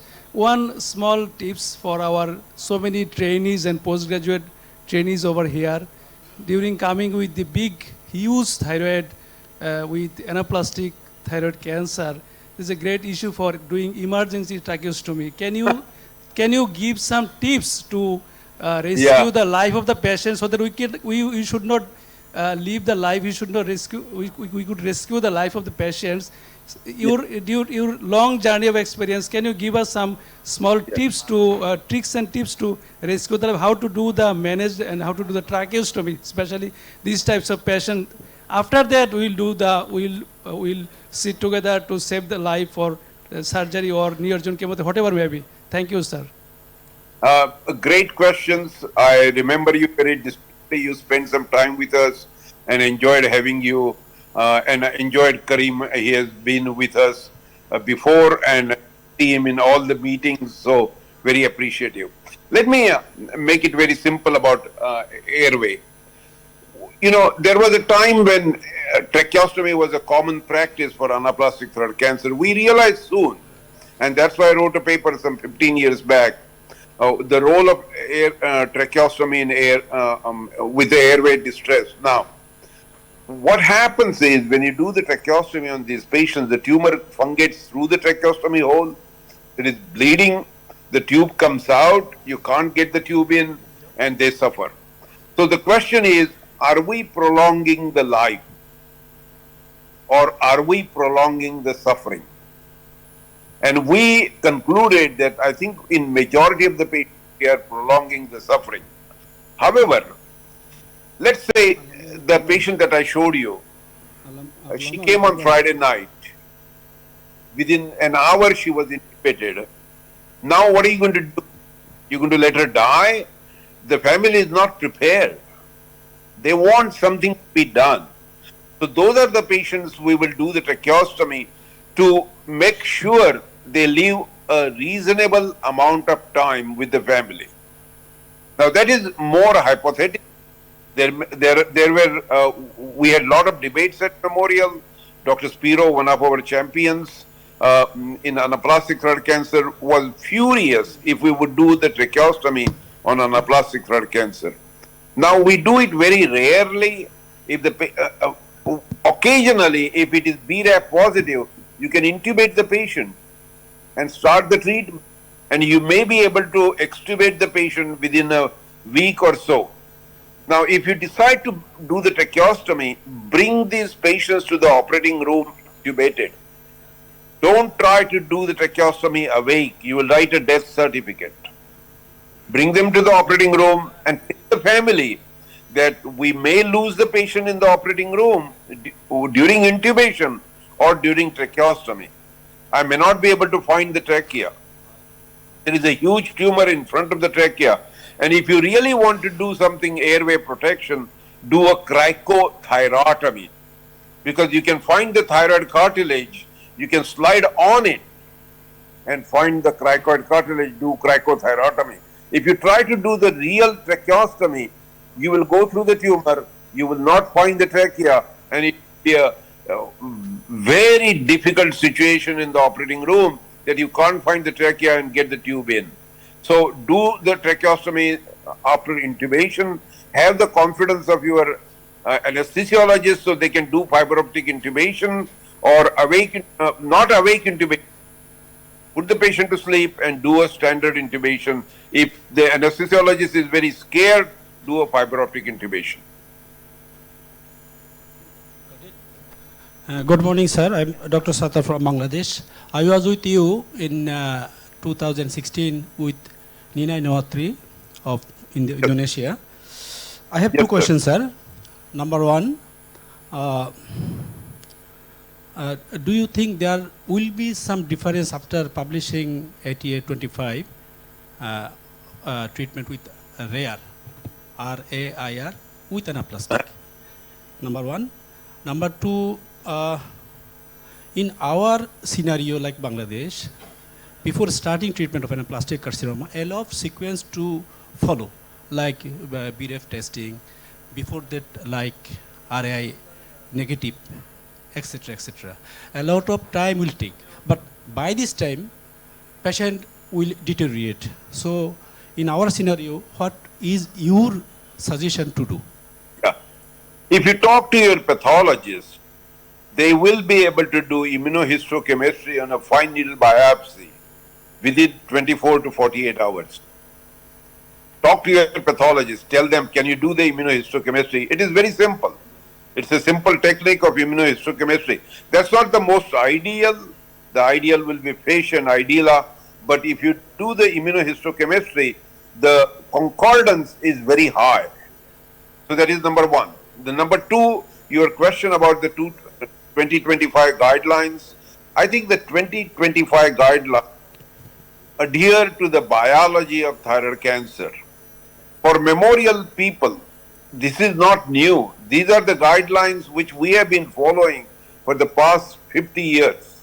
We have remained the consistent, mainly surgical intervention. The radioactive iodine does not help much, even in well-differentiated thyroid cancer. So there is an enormous shift in United States to use less and less radioactive iodine. The place where it works best are the children with pulmonary metastasis, where radioactive iodine helps control the disease in the lung.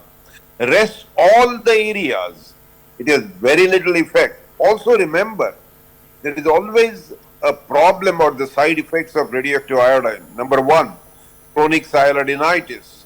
I won't go in the details, but the number two, which is very important, there is slightly higher risk of radiation-related tumors, sarcomas, parotid tumor, parathyroid tumors, and leukemia. And once you put that in the equation, the role of radioactive iodine is very little in well-differentiated thyroid cancer. And that's the main reason now our surgical swing or the change in the surgical principle is to do more lobectomy and maintain best quality of life to the patient. Thank you, sir.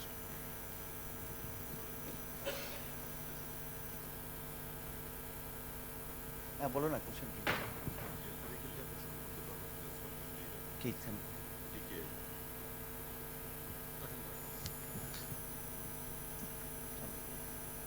Hello, thank you, sir. One of my question in regarding our country, if there is a long queue for the ISC for the BRF, so we can we start the empirically TKI after sending the sample? Yeah, that's a great question. You will have tough time from medical oncologists to agree with that. They are very particular because what they don't want to do is start the treatment empirically and then change the treatment or say, oh, now we have the result. So it is not inappropriate to wait for 48 hours, get the report and then start the treatment. You will have tough time from your medical oncologist. They will not agree. Believe me. Sir, last question from our young star, Dr. Shah Sohail.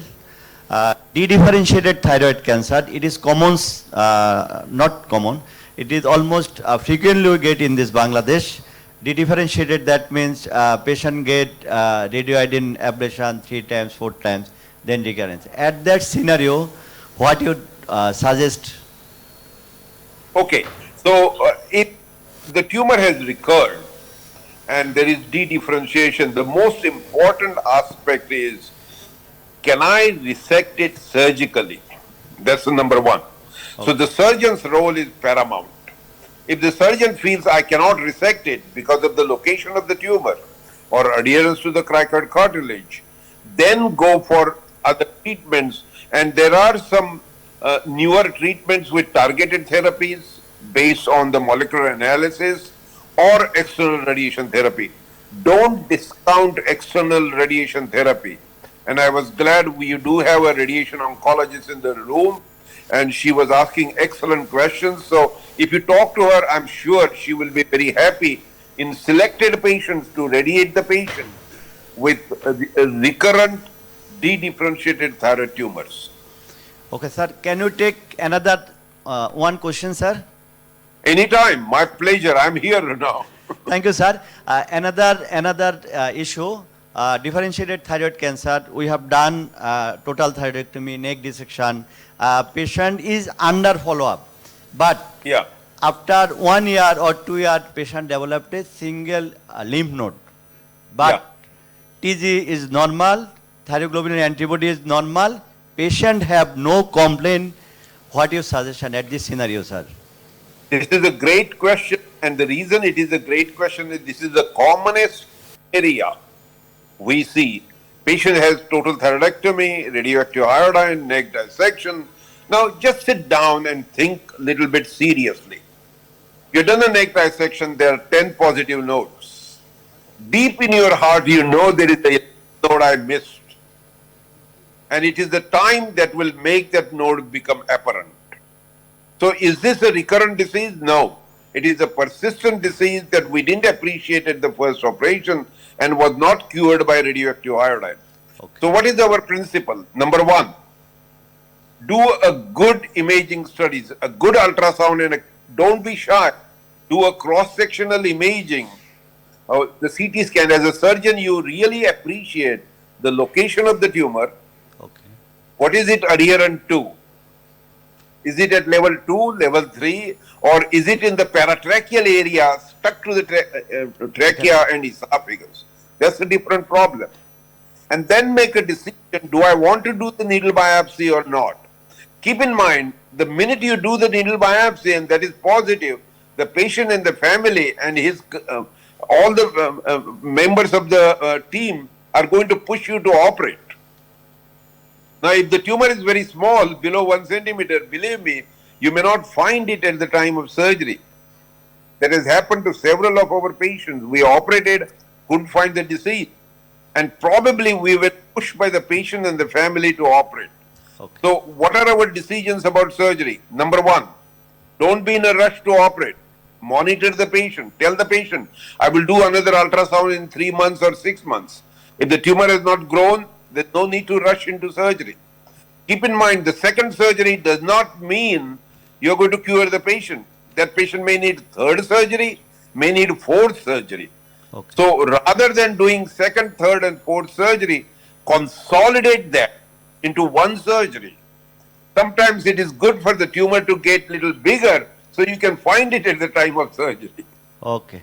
Sir, is it better, we will never advise FNSC at that scenario, we just wait, and if disease is progress, then you advise FNSC?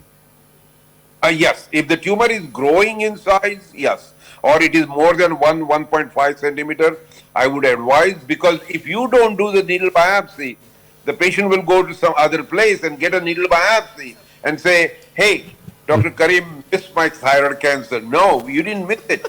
You were waiting for the best time to intervene. Thank you, sir. Thank you. Thank you. We have another question. Our foreign Yeah, faculty, sure. Dr. Siddhartha from Sir. India. Good evening, sir. Sure, happy to. There are two case scenarios that I would like to point. One is we have done a total thyroidectomy for a known CA thyroid and did a neck dissection. And in one of that report, it turns out that patient has a mixed carcinoma, like it's a papillary component as well as an anaplastic component within the thyroid. Another incidence is a thyroidectomy done. The thyroid specimen is papillary CA, but the nodal feature has some anaplastic features. How would you kind of further treat these patients? Yes, they are all to be considered as anaplastic thyroid cancer. If the papillary carcinoma with a small focus anaplastic, it is to be considered as anaplastic thyroid cancer. Now the scenario, second scenario you gave, where the primary tumor is well differentiated and the metastatic node is anaplastic, is extremely rare.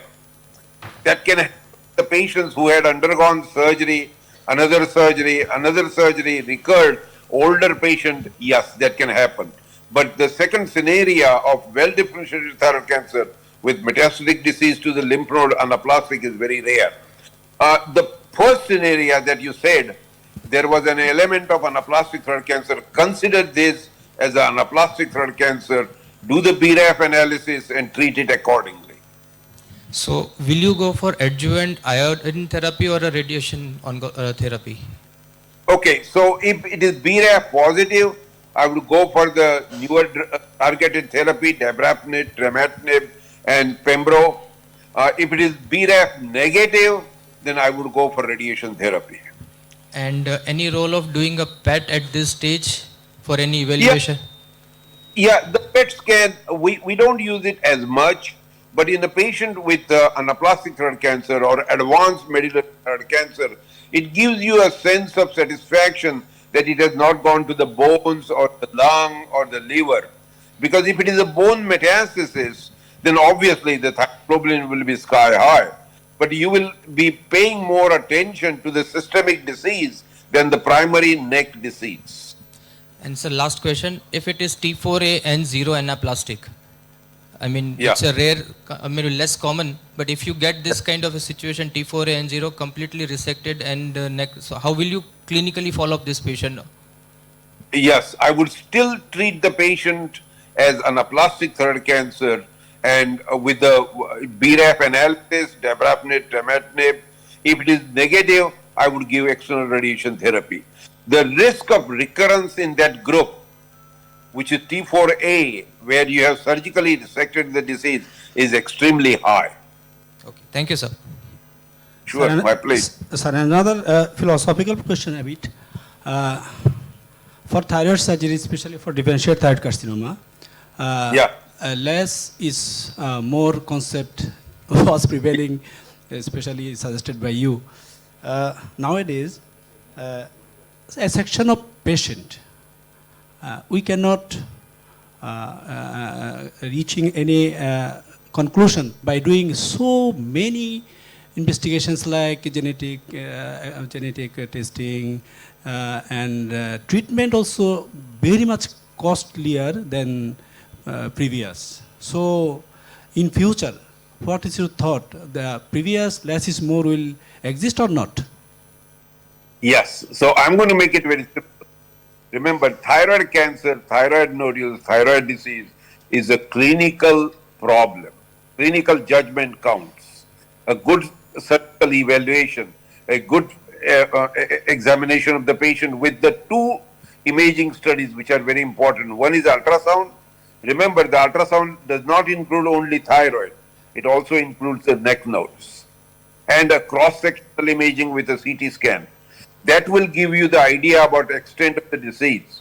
If the tumor is limited one side of the thyroid, even up to 4 centimeters, I feel very comfortable doing a lobectomy.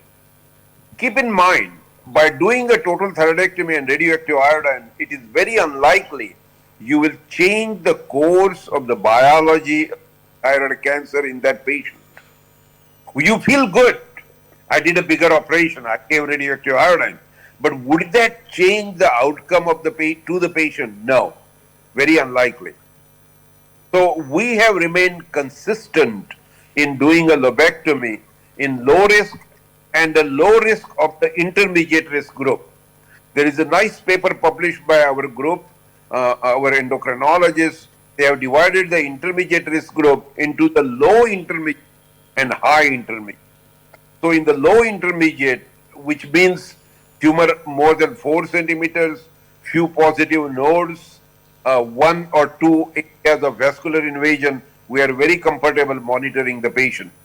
What we have never put in the equation is the quality of life of this patient.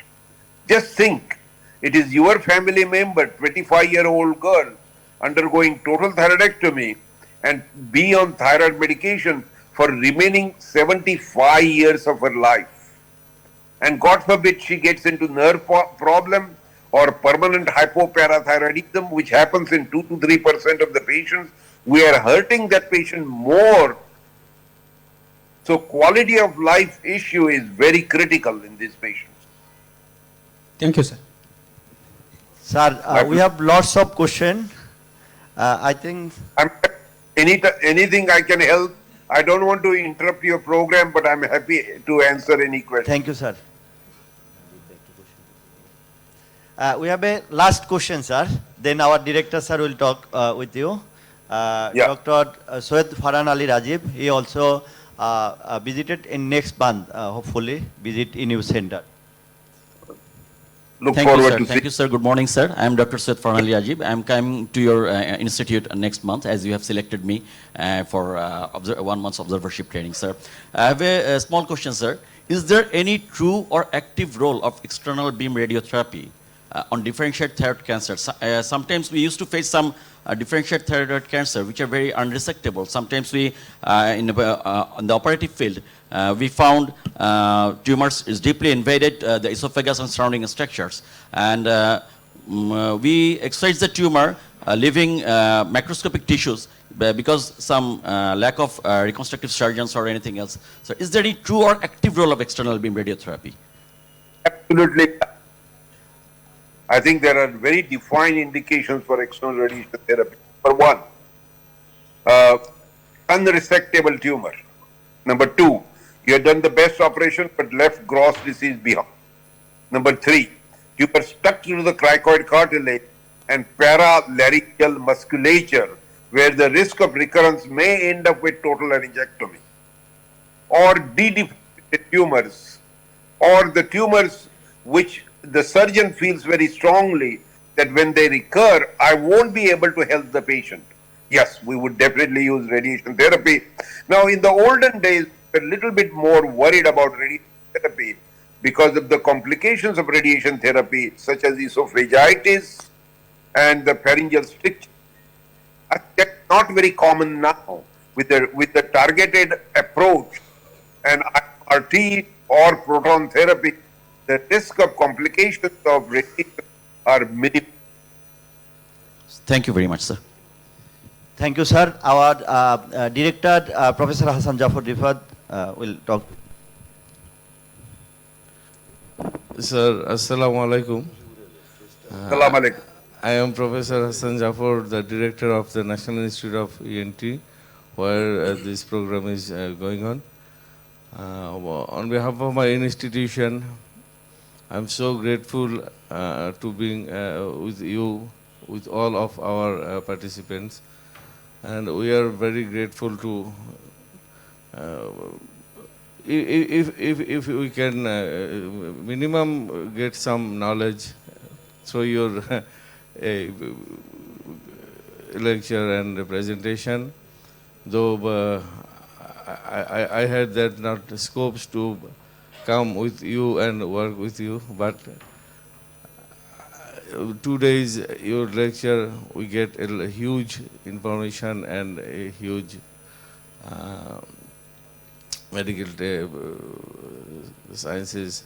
Anyway, sir, we are very grateful, and I think this is a very odd time to awake a senior person like you with us, but we are very happy that you are in a very smiling face, very professional and very caustic. Anyway, sir, so we are grateful, and I would like to express my heartfelt gratitude to you on behalf of our institution, and I would like to say everybody to give a very good and huge clap to sir. So thank you very much, sir. We hope we'll again, if we do some program here, and will get you with us. Thank you, sir. You have been very kind. I'm always here to help for academic purpose. Always available. Remember, it doesn't matter what time of the. Thank you. Best, no problem. Thank you, thank you, sir. Okay, sir. Best of luck, sir. Okay, thank you, sir. It is a lovely and likely and very good and time passed with you this night. I am Dr. Abdullah Mamun, Associate Professor, Mukta Medical College. I have passed with you the time of 2018 FHNO program in Kolkata, and also last Chennai program of FNOS program in February. Really, you are a very lively and loving person always to us. Thank you very much for joining with us from this audience, Second National Head Neck Cancer Thyroid Cancer Congress from Bangladesh. Thank you very much, sir. Bye-bye. Bye. Good night. Sir. Assalamu alaikum. Good night, sir. We are really running short of time. Actually, we are enjoying a very lively session with Professor Ashok Shah. And now I am requesting Dr. Shuman Kumar. Shuman Kumar on role of imaging in thyroid ultrasonogram, CT, MRI, diagnosis and follow-up. He is a radiologist from Department of Tata Memorial, Mumbai, India. Shuman Kumar, please. Good morning, everyone. After such a lively lecture from Dr. Ashok Shah, I think it will be difficult for me to match up to him. I'll try to cover up. Okay, my topic is role of imaging in thyroid lesions, and after Dr. Siddharth has mentioned briefly about how to evaluate the ultrasound nodule, I'll explain about the role of imaging. So ultrasound is the primary imaging test done to evaluate thyroid nodule, and most of the thyroid nodules are incidentally found, and most of them are found for investigation of other pathologies. Like for example, if you do a HRCT test and then the CT scan reports as incidentally found thyroid nodule to be correlated with the ultrasound. So what do you do with this ultrasound? What do you do with these nodules? And how you should proceed with them? And why is not CT not the ideal choice for evaluating thyroid nodule? So thyroid cancer, differentiated thyroid cancer is the most common thyroid cancer. 90% of the thyroid cancers are differentiated, either papillary or follicular. And imaging is used mainly for primary detection and initial staging, and for surgical planning and to diagnose recurrence. So my talk is about the description of the thyroid nodules and the current thyroid nodule scoring system and role of imaging in thyroid workup. So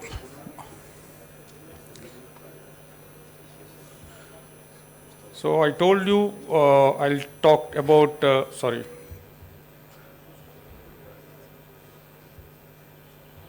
Can I play this one? So, okay.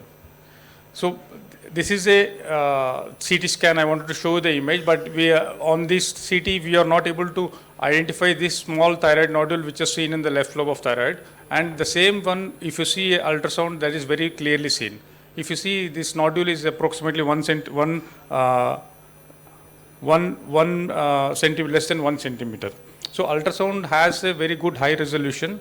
So if at all, if you want to evaluate a clinically palpable or not palpable thyroid nodule, ultrasound is the modality of choice, not the CT scan. So basic recommendation, equipment is most important. You have to have a high frequency linear probe to evaluate a thyroid nodule, and you have to evaluate the central compartment and the lateral compartment nodes in the ultrasound.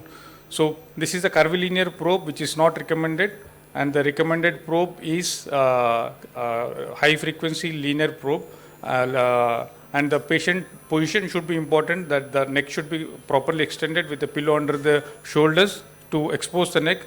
And then this is how the thyroid on ultrasound looks. This is the right lobe. The thyroid has a uniform echoes, and that is hyperechoic as compared to the strap muscle adjacent to this one. This is the trachea, isthmus, right lobe and the left lobe of thyroid. And these are the carotid arteries. So this is the medial to carotid and lateral to the trachea. So UST again is the key to identifying and stratifying. It has a sensitivity from 55 to 95%. And thyroid scoring system was introduced in 2009, and then it has been evolving over since then. And FNAC is the next modality of choice, where the sensitivity is 65 to 98%. And it will be based on the expertise of the person who is doing the FNA and the cytologist. So which nodule should do FNA, how to approach a multinodular goiter. So it has evolved over a period of time. The Society of Radiologists in 2005, and then thyroid classification has come in 2009, and then there's modification. And the latest is the ACR thyroid's white paper, based on which we'll stratify this nodule.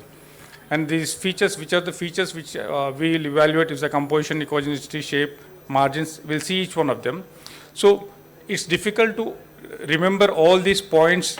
So even in Tata, what we do is take a printout, laminate the paper, put it in front of us, and then see each feature, and then see the scoring system. Then that is the easiest way to calculate. You see the composition, echogenicity, shape, margin. Each one will see individually. So composition, again, either cystic or spongiform or solid or cystic. Echogenicity, either hypoechoic or anechoic. Shape, whether it's taller than wider or and margins, whether it's irregular, smooth, or extrathyroid extension, and echogenic foci, whether they have punctate echogenic foci, macro or micro calcifications. So if you see each has a one, you have to choose 1 point from each one. But the final one, the echogenic foci, if at all, if the nodule has a macro calcification and punctate echogenic foci, all these things you will add up. So based on the total score, it will be TI-RADS 1, 2, 3, or 4 or 5. So if you see TI-RADS 3 is 3 points, TI-RADS 4 is 4 to 6 points, and TI-RADS 5 is more than 7 points. So each feature we'll see individually.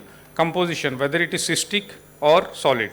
So if you see, this is a solid nodule. This is predominantly solid nodule with a cystic component. So when do you say predominantly solid? If the 5%, if the ACR guideline says that if the cystic component is less than 5%, then it is predominantly solid. And this is a mixed solid cystic. So if you see, this is the cystic component, this is a solid component. And this is predominantly cystic, and this is completely cystic with cometal artifacts. So you can see the solid component, any solid nodule, even though if it is benign or malignant, we are not classifying it as, we'll just give the 2 points, and mixed solid cystic 1 point. And if FNA has to be done, it has to be done from the solid component of this. And once you call it as a spongiform nodule, what is spongiform? It is like a sponge, multiple small tiny cystic areas within. And once you classify it as a sponge, and it will not go further. So that is the end of the evaluation. Spongiform nodule, there is no further points for anything. So echogenicity, again, whether echogenicity is whether how it is the reflectivity. You will compare it with the adjacent thyroid gland, and you will say whether it's hyper to the adjacent or iso or hypo. So if you see, this is hypoechoic. Hypo means dark. If it is darker than the adjacent thyroid gland, then that is hypoechoic. So the darker it is, the more suspicious it is. So the brighter it is, then the less suspicious. So you have a feature hyperechoic or isoechoic. So you need not worry that whether this is iso or hyper. So both has 1 point. So if you are not sure whether it's hyper or iso, you just give it 1 point, and then if it is hypoechoic, you will call it as, you will give it 2 points, and if it is very hypoechoic, how do you classify this very hypoechoic? When you compare it with the strap muscles and it is darker than the strap muscles, then that is very hypoechoic. And shape, either it is wider than taller, it is 0, and it is taller than wider. When it is taller than wider, that is, this is wider than taller, and this is taller than wider. So when this is the anterior posterior, this is anterior and this is a posterior. When the nodule goes anterior to posterior, then that is taller than wider, and it has 3 points. That is a highly suspicious feature. So you can see another example where there is a taller than wider nodule, which is a suspicious feature. If it is round, what will you give? So if at all, if it is round, you can call it as wider than taller or not taller than wider. So it will still have a 0 points. Again, margins, if at all, if it is ill-defined or smooth, it is 0 points. So sometimes the nodule can be very ill-defined. You are not able to identify whether it is irregular or smooth. Then you give it 0.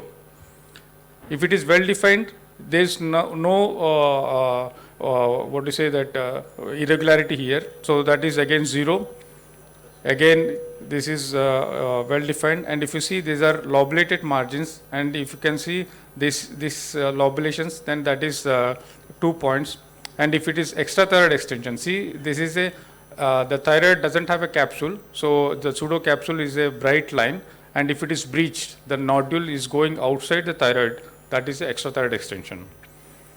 So echogenic foci, again, echogenic foci, they have classified it. If it is more than 1 millimeter, that is a cometal artifact, which is a benign colloid feature.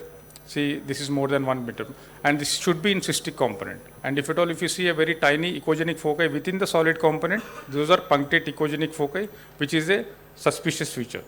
This is a peripheral rim calcification, and because of the shadowing, you are not able to identify what is inside the nodule. So you will consider it as a solid nodule and give the points accordingly.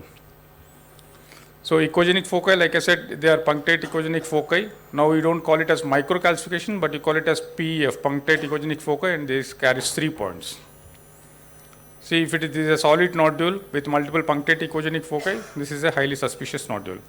And the calcification, there is no role, there is no points in the calcification, only it will help us whether it is a solid or it is a debris in a cystic component.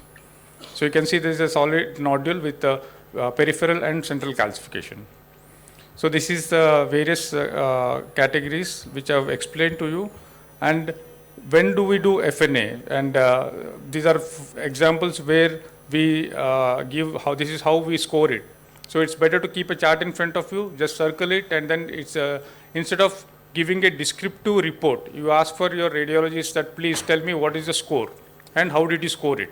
And then you should be able to identify that if he calls it as a hyperechoic and do a FNAC, then that's a wrong thing.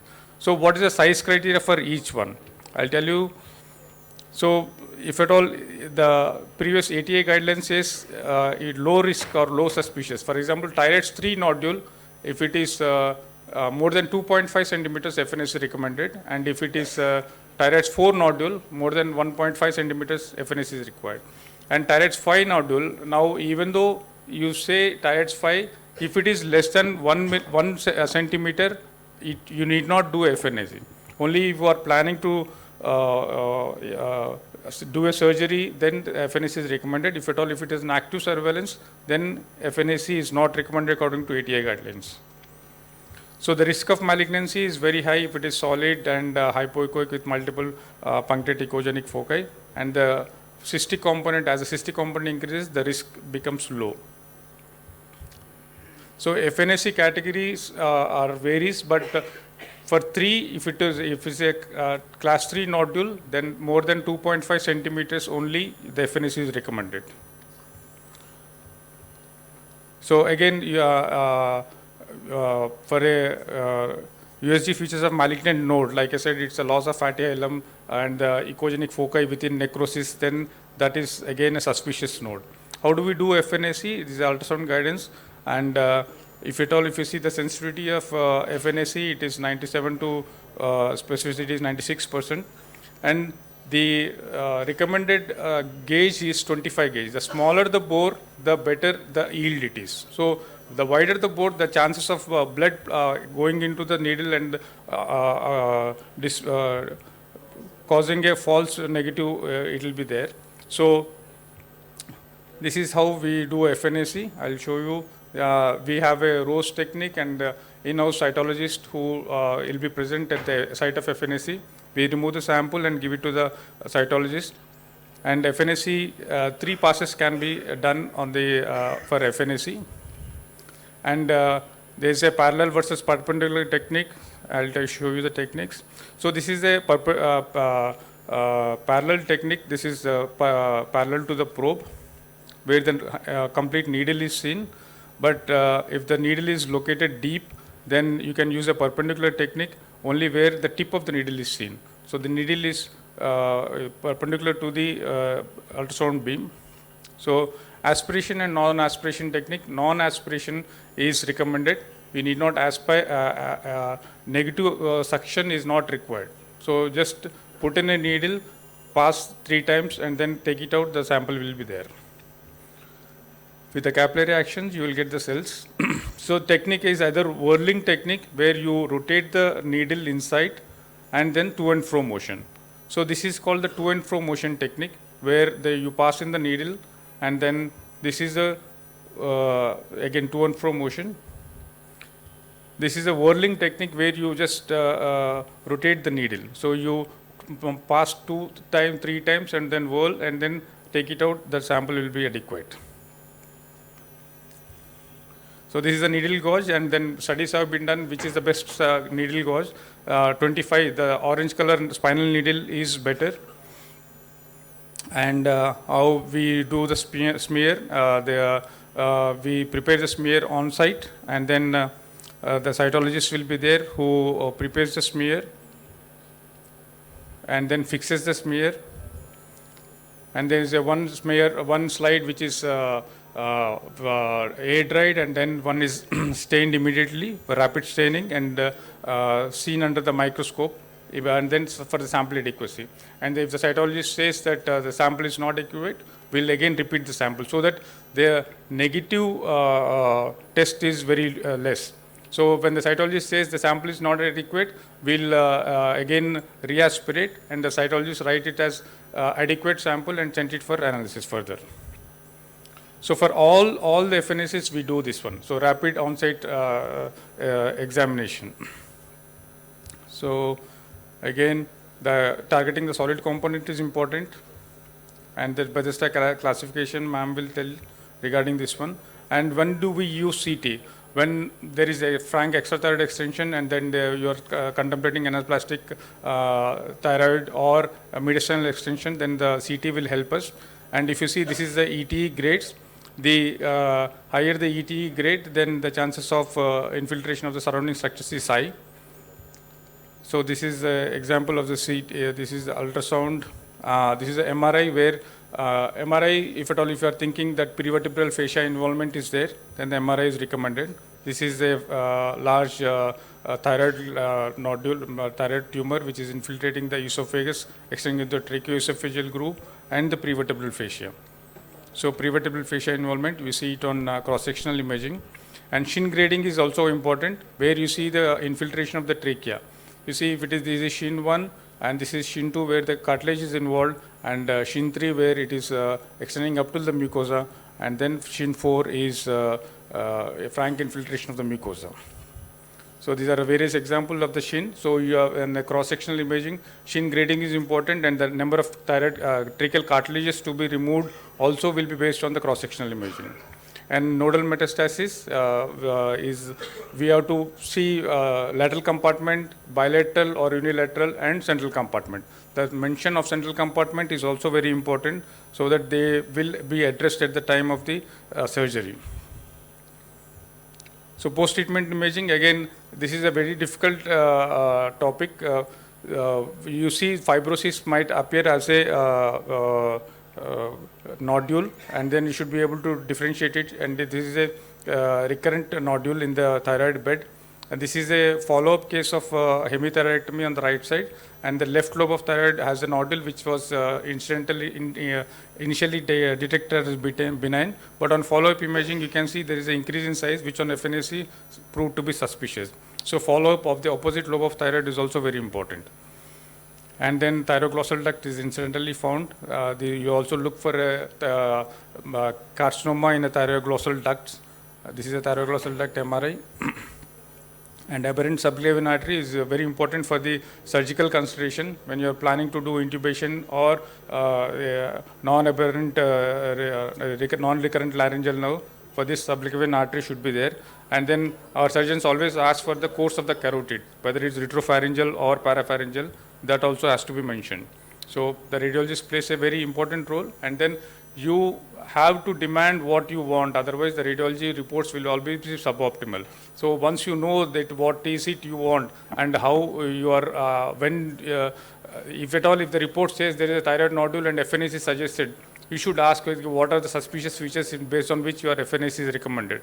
So you should avoid unnecessary FNAs and then only target those which are suspicious. Okay, thank you.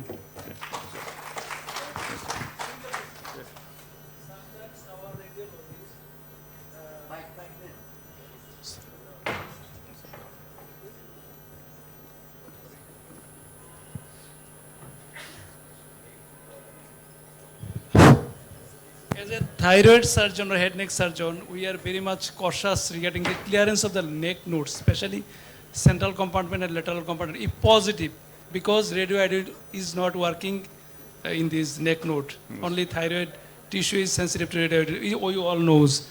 But sometimes CT scan, contrast CT scan cannot pick up the posteriorly locating nodes and tracheoesophageal nodes, and sometimes nodes located near the subclavian and common carotid behind it. Yes. So what is your tips to pick up the nodes in the central compartment so that preoperatively we can cautious, so that perioperatively we can easily pick up these nodes? Definitely we are exploring, but you know there is some problem, morbidity, injury of the parathyroid gland and recurrent laryngeal nerve. So can you please give some tips? So when there is extensive nodal burden, then the chances of central compartment clearance, you always plan a central compartment clearance. And on preoperative imaging, you don't see any suspicious nodes. Then most of the time in our institute, they call us for intraop ultrasound, where they open up the skin and then ask us to see if there is any central compartment node or not. And then they'll have a sampling of the central compartment, and then if they find anything suspicious or nothing, or they do a central compartment clearance, they ask us to see if everything is clear or not. So intraop ultrasound is a very important tool, and you will find lot more nodes than the preoperative ultrasound, because less than 5 millimeters is very difficult to pick up in a cross-sectional imaging. So intraop ultrasound, you have to develop your intraop ultrasound skills. Thank you. Thank you.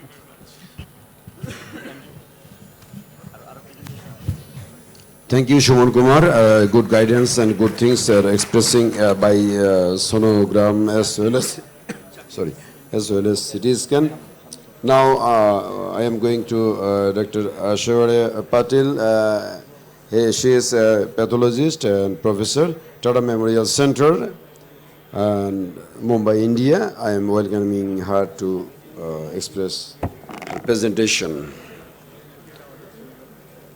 Thyroid FNAC and molecular pathology. Thyroid FNAC and molecular pathology.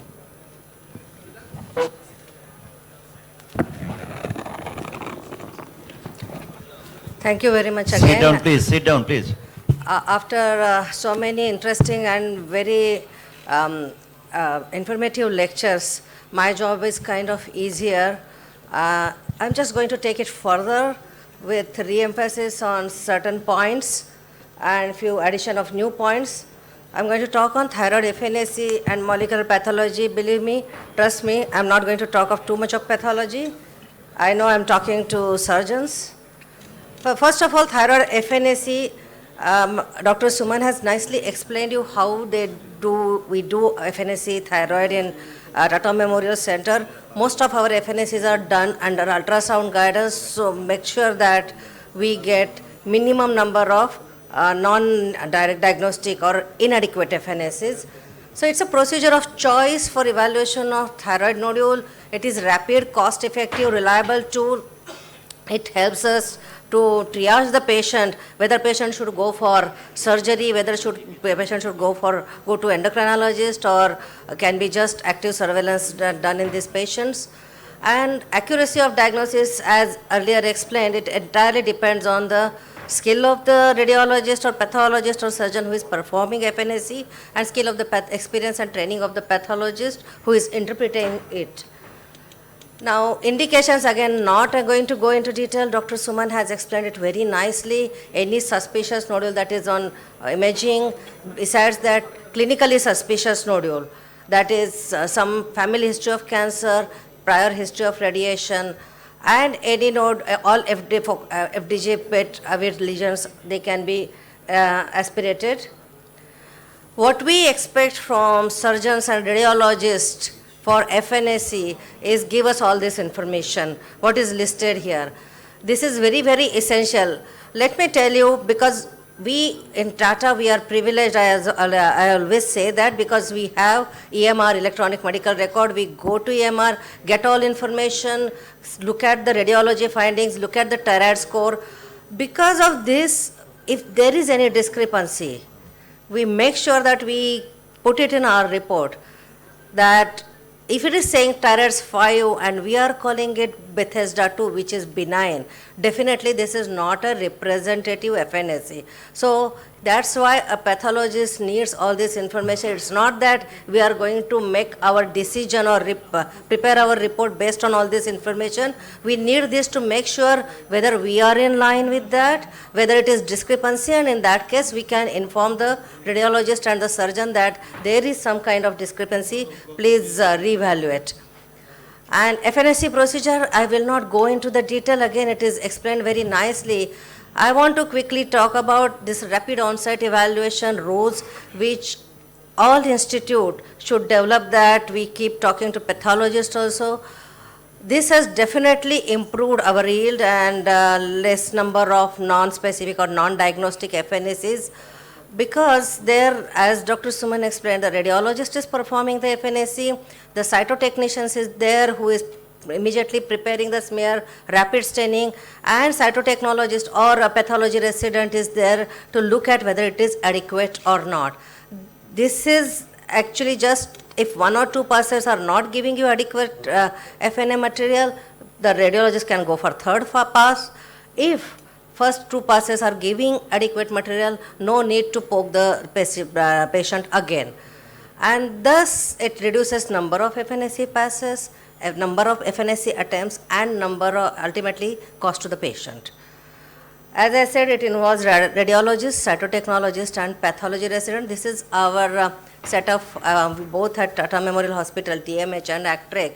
We have rapid on-site evaluation facility available. Now, we have done the FNAC, and when we get the FNAC in pathology laboratory, there are multiple challenges. We get this inadequate sample. Sometimes it is too hemorrhagic, too much of blood masking all the cellular details. Now, believe me, there are so many overlapping features in many thyroid tumors as well as benign thyroid conditions and neoplastic thyroid conditions. And the classification system now, it has evolved a lot, and to the point we may not be able to classify those tumors on FNAC alone. Smaller nodules again sometimes can pose a problem. So what should we do? Previously, I'm sure all of you must be getting this kind of reports. We cannot exclude malignancy and all those descriptive material. The cells are big, the nuclei are big, there are grooves, and there is this and there is that. I'm sure from surgeon perspective, you must be saying, don't tell me all these things. To come to the point, tell me what it is and what should I do next. And that's what it was necessary. In pathology nowadays, it's not just description. At the end or at the top, you have to give an impression which is really relevant for the end user, that is clinician or oncologist. So what happened in 2007 to establish a comprehensive interdisciplinary information dialogue between all these specialties, they developed this Bethesda system which included pathologist, radiologist, endocrinologist, and surgeon. All of them, they came together, they discussed for a period, and they developed this Bethesda system for reporting thyroid cytopathology. Now remember, this is it's optional, but it is strongly recommended. And definitely, since we have been using it more than 10 years now, 10, 15 years almost, and it has improved our understanding a lot. And this is the book, now it is 3rd edition. It gives for a pathologist is an excellent book as a referral book. So what is TBSRTC, or the Bethesda system of reporting thyroid cytopathology?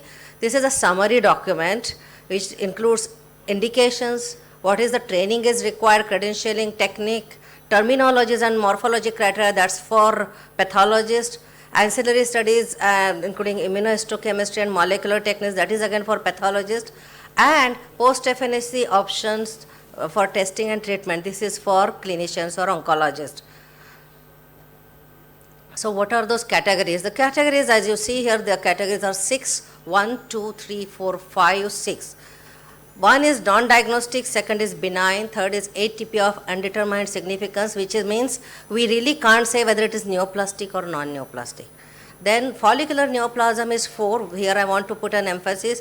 We can't go beyond follicular neoplasm. We cannot differentiate between follicular adenoma versus follicular thyroid carcinoma, because that requires tissue where we need to look for capsular and or vascular invasion. Then number 5 is suspicious for malignancy. Number 6 is malignant. And in malignant, if possible, we try to give you what type of malignancy. It is papillary thyroid carcinoma. Is it anaplastic? Especially important to act on this patient immediately. Or sometimes suspect medullary thyroid carcinoma, so get serum calcitonin levels and so on. Now, how does it help us? And this table clearly gives us what is the risk of malignancy. If you see the central portion of the central column, each category has its own risk of malignancy. And this way, we really know how this Bethesda terminology is useful for us and what to do, usual management. You can see that non-diagnostic needs repeat FNA, benign needs follow-up, but from AUS onward, till suspicious of malignancy, molecular testing can be used if available. That's another thing, that it may not be available at each and every place. And then when to do lobectomy or near total thyroidectomy, diagnostic lobectomy, all these tips are given in depending on Bethesda type of the lesion. So ancillary studies, can we do that? Immunohistochemistry very rarely can be, we are doing it, especially when we are suspecting medullary thyroid carcinoma. Again, we don't do it. We ask clinicians to get serum calcitonin levels, which is the easiest one, which is required in these cases. Now, molecular studies, it can be done. Now, in our part of world, molecular studies are not commonly used, I know, but sooner or later they will be done. We may not be able, our patient may not be able to use or afford this Afirma and Thyroseq version 3 and further versions, but definitely in-house molecular tests, and in Tata we do have a small 7-gene panel which is kind of affordable to many patients, and that can be done if required on FNACs. So let's go to molecular pathology. Here I want to explain the recent thyroid classification. You just, if you can take a look at those entities in the red square, you can see that there are benign tumors, low risk neoplasms, malignant neoplasms. Now among the malignant neoplasms, these are follicular cell derived and C cell derived. What is the difference? The follicular cell derived thyroid carcinomas are maximum. They are almost more than 95%. What do they include? They include all of these: papillary thyroid carcinoma, all the variants, follicular thyroid carcinomas, medullary thyroid carcinoma, poorly differentiated thyroid carcinoma, and anaplastic carcinoma. While C cell derived thyroid carcinomas, these are fewer, but these are medullary thyroid carcinoma. So if you look at the follicular cell derived tumors, you can see that there are 3 classes now based on the outcome. And now how do we divide in pathology? We take a look at the nuclear features, mitosis, necrosis, and the histologic architecture of the tumor. Now based on that, if you see first 3 entities, papillary thyroid carcinoma and most of its variants, follicular thyroid carcinoma and oncocytic carcinoma, which was previously called as Hurdle cell carcinoma, they all of them have a favorable outcome. Now, there are 2 entities, poorly differentiated thyroid carcinoma, and another one is differentiated high-grade thyroid carcinoma, recently introduced in newer classification based on presence of necrosis and more mitosis. Now, these 2 entities have intermediate outcome. It is worse than differentiated ones, but better than anaplastic. And lastly is the anaplastic, which all of us know, it is poor outcome. Now coming to the molecular alterations, we had excellent lectures earlier, and just I want to repeat the fact that there are driver mutations, and then there are further mutations which can lead to poor differentiation. If the driver mutations, usually they involve MAPK pathway. Most of them are mutually exclusive. BRAF you have heard so far many times, which is the commonest mutation. RAS is another mutation. Then you see RET PTC and other mutations in thyroid. I'm not going to go into the details of each and every mutation, but how these can be translated in our clinical practice.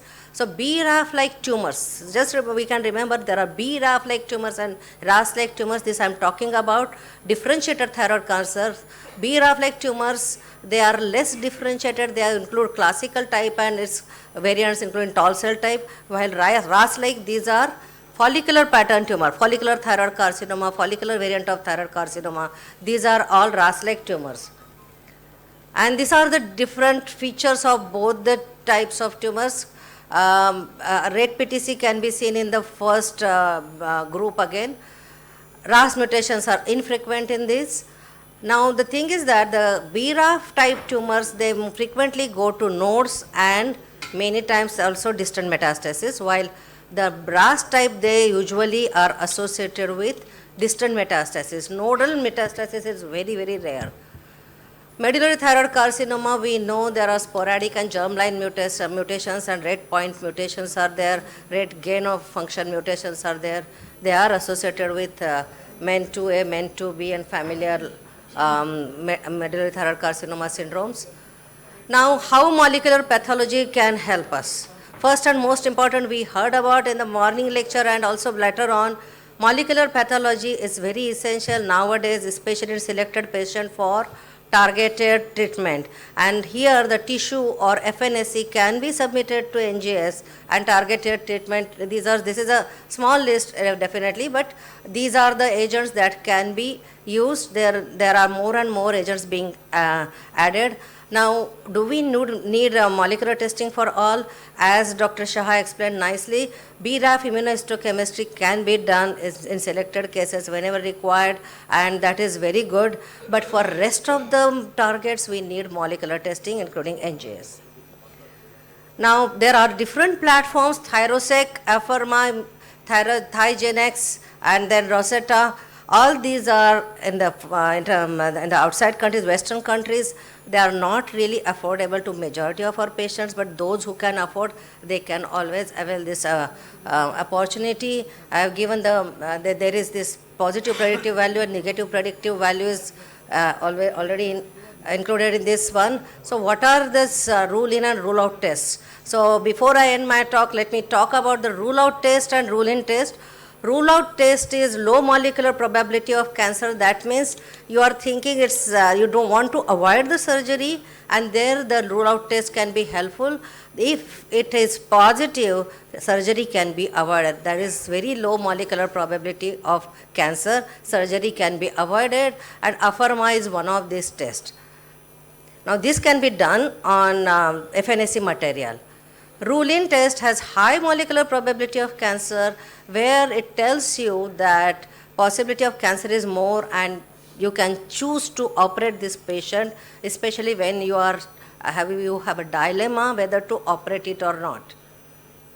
Now this is just a table showing negative and positive predictive value of all these tests when they are performed in FNSCs. Again, we have to have very good cellular yield, and this test should be available and affordable.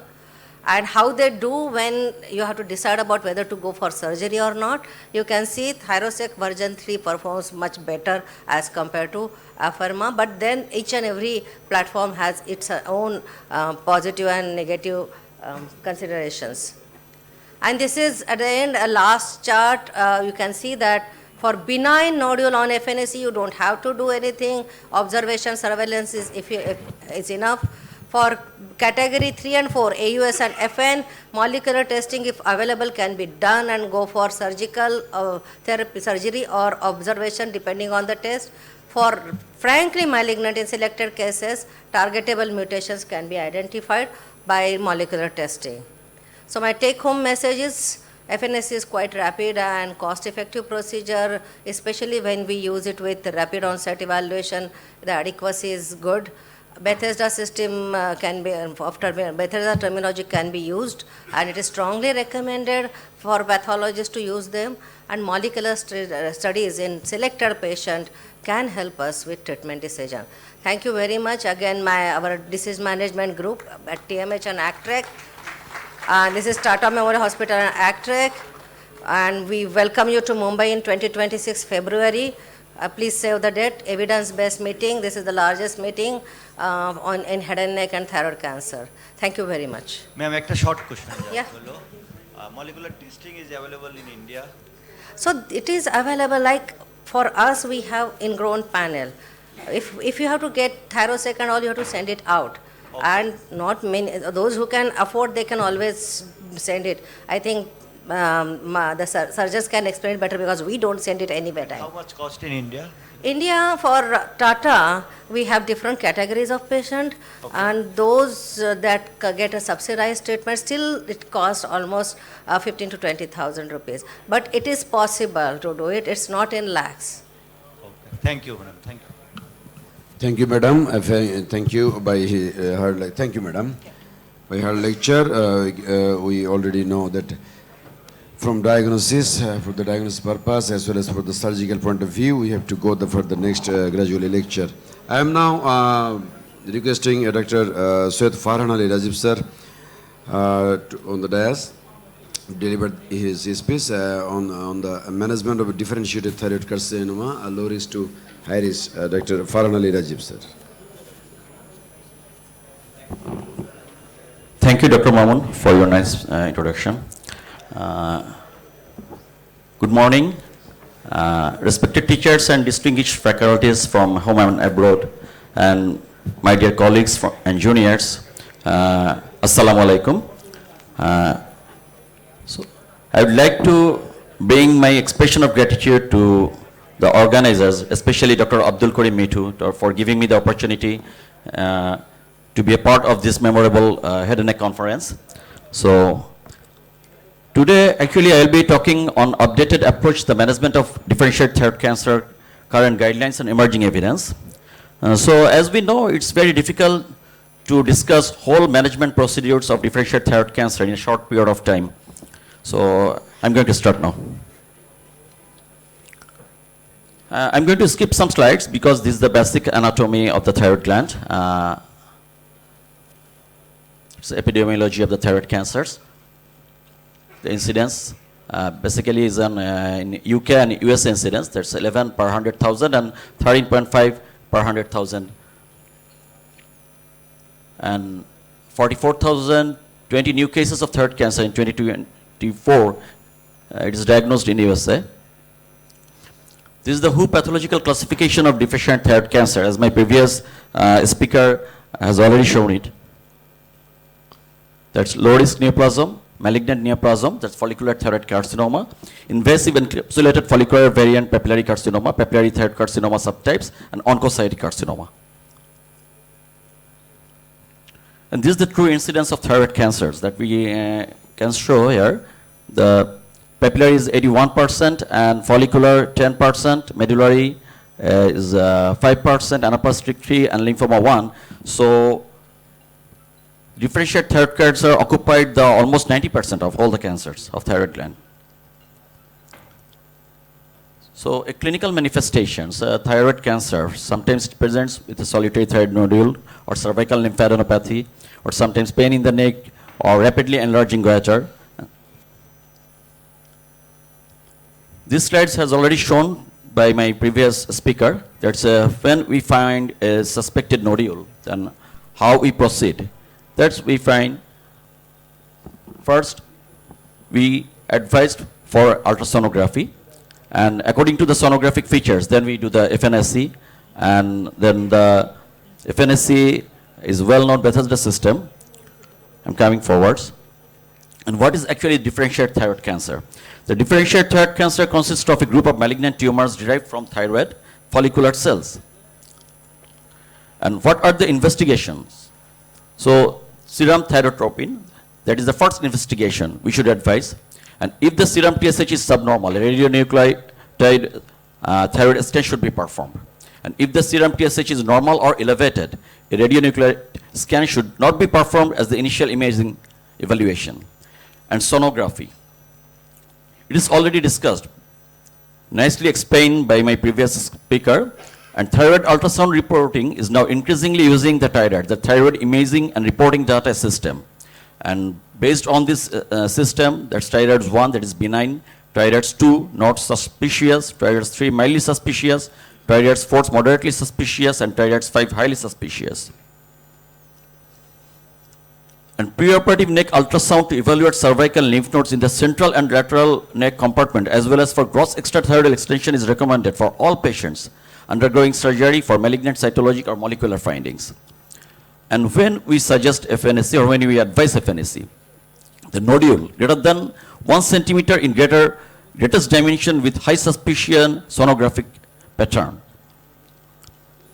For a nodule with an initial non-diagnostic cytology result, FNA should be repeated with ultrasound guidance, and if available, on-site cytologic evaluation.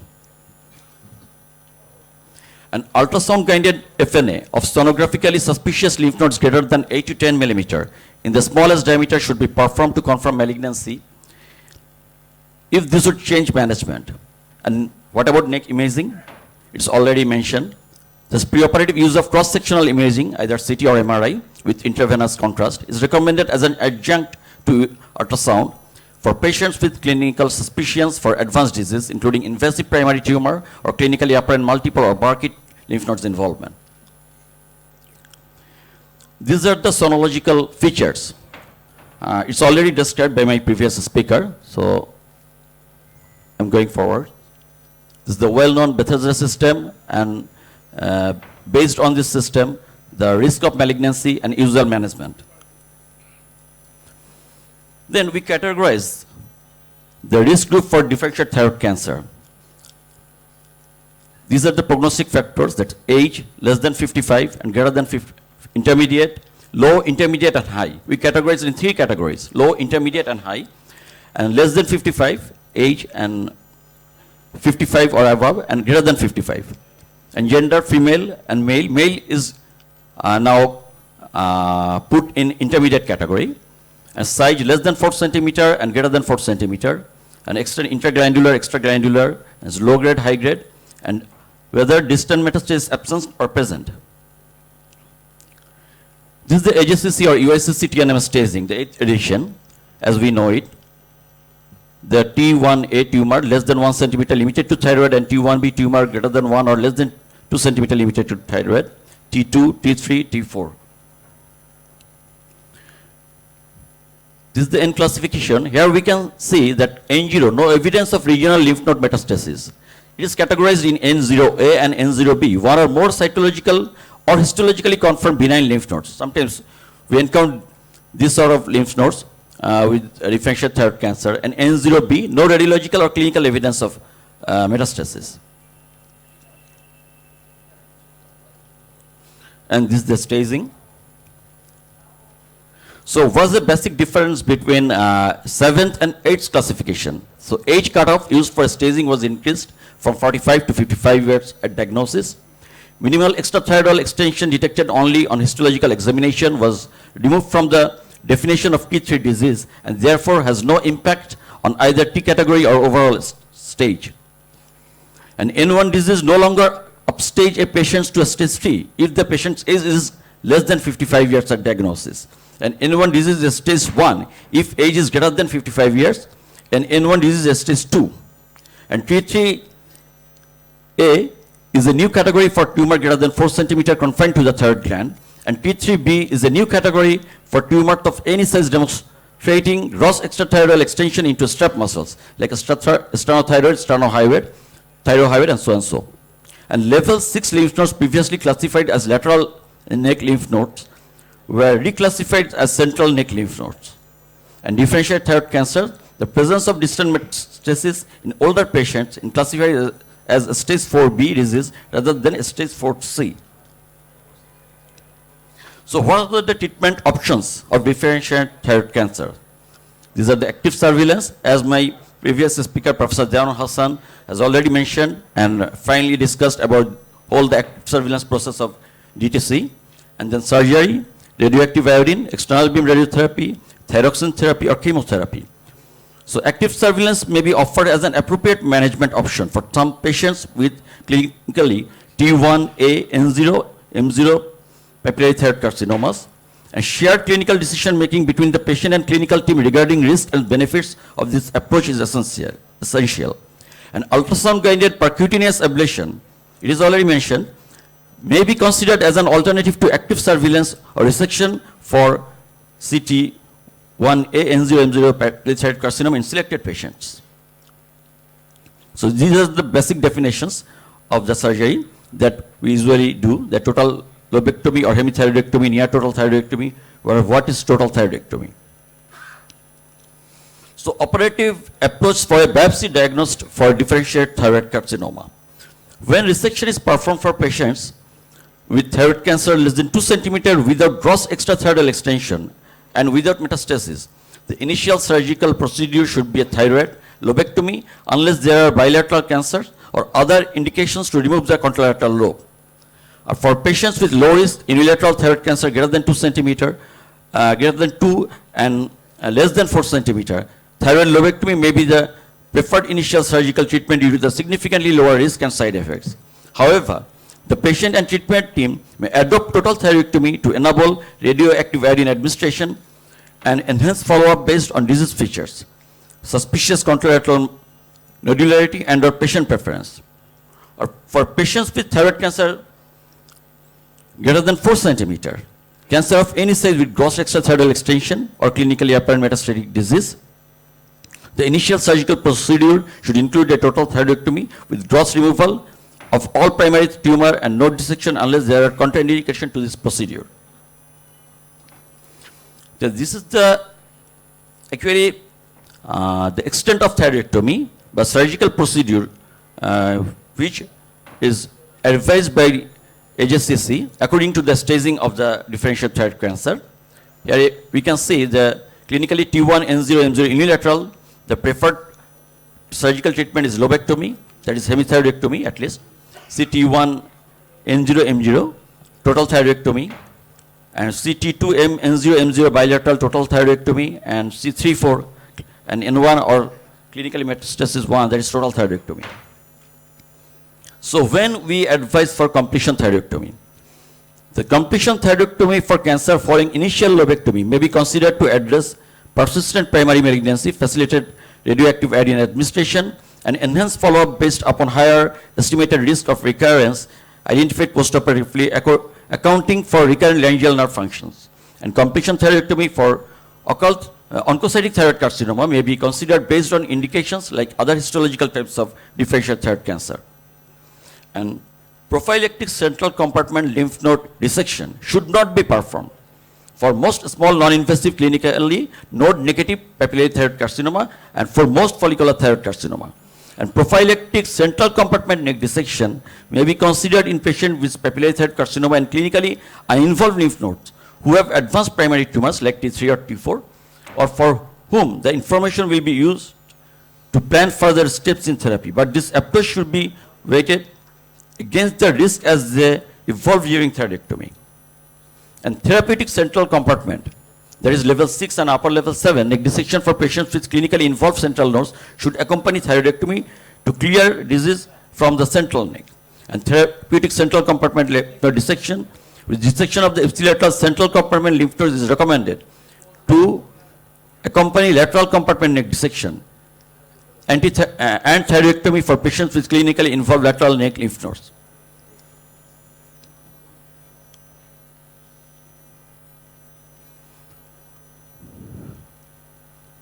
So this is the risk stratification, that is dynamic risk stratification defined by the American Thyroid Association in 2009.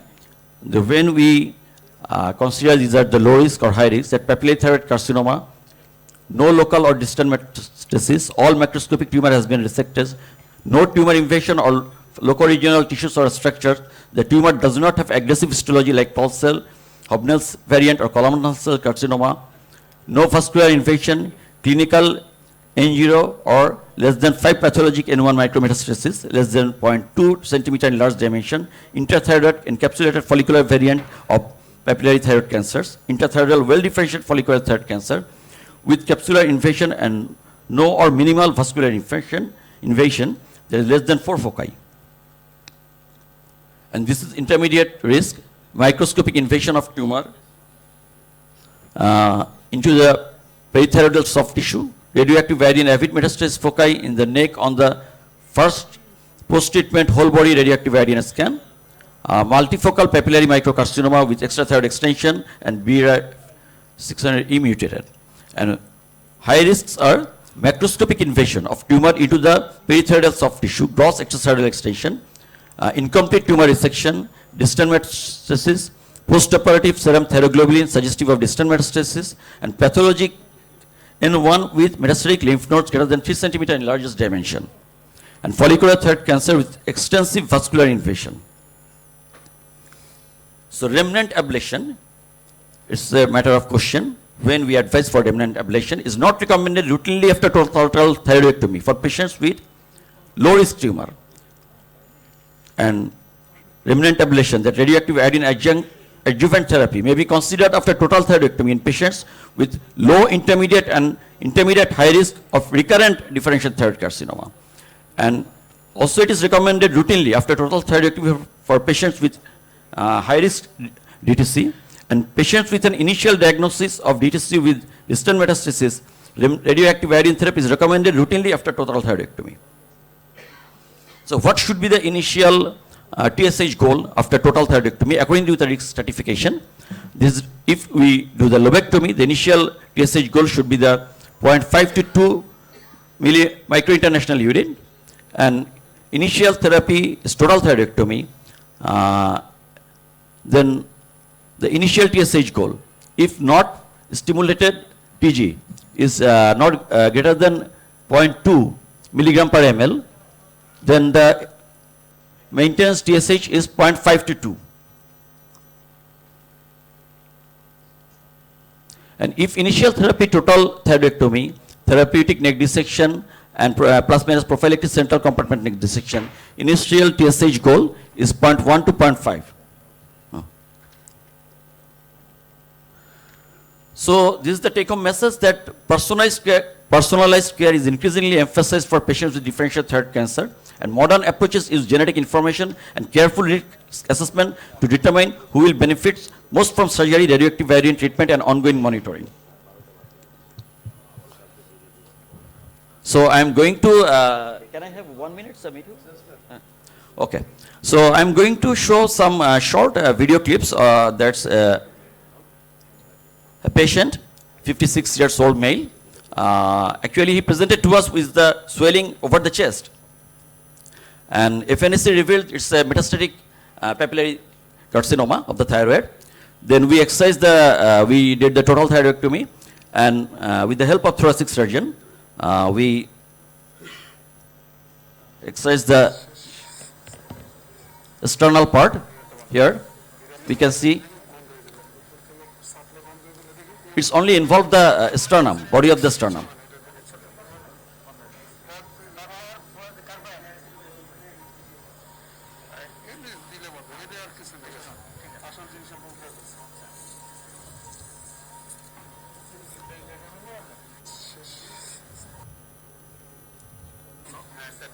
And after excision, here we can see the right lung and left lung and the pleura.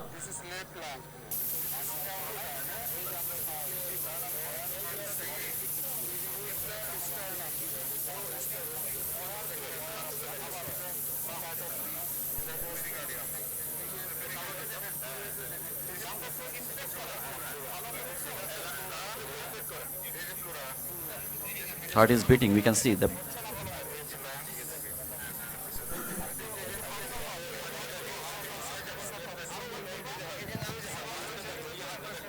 Then we actually requested my anesthetic colleagues to inflate the lung. This is the lung.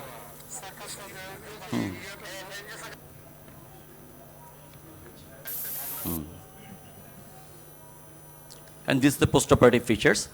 The thyroid is almost normal. And this is the metastatic portion. And the postoperative videos of this patient.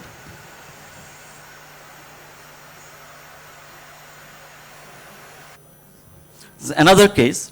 This is also a retrosternal goiter. Here we can see the retrosternal portion in contrast enhanced CT scan.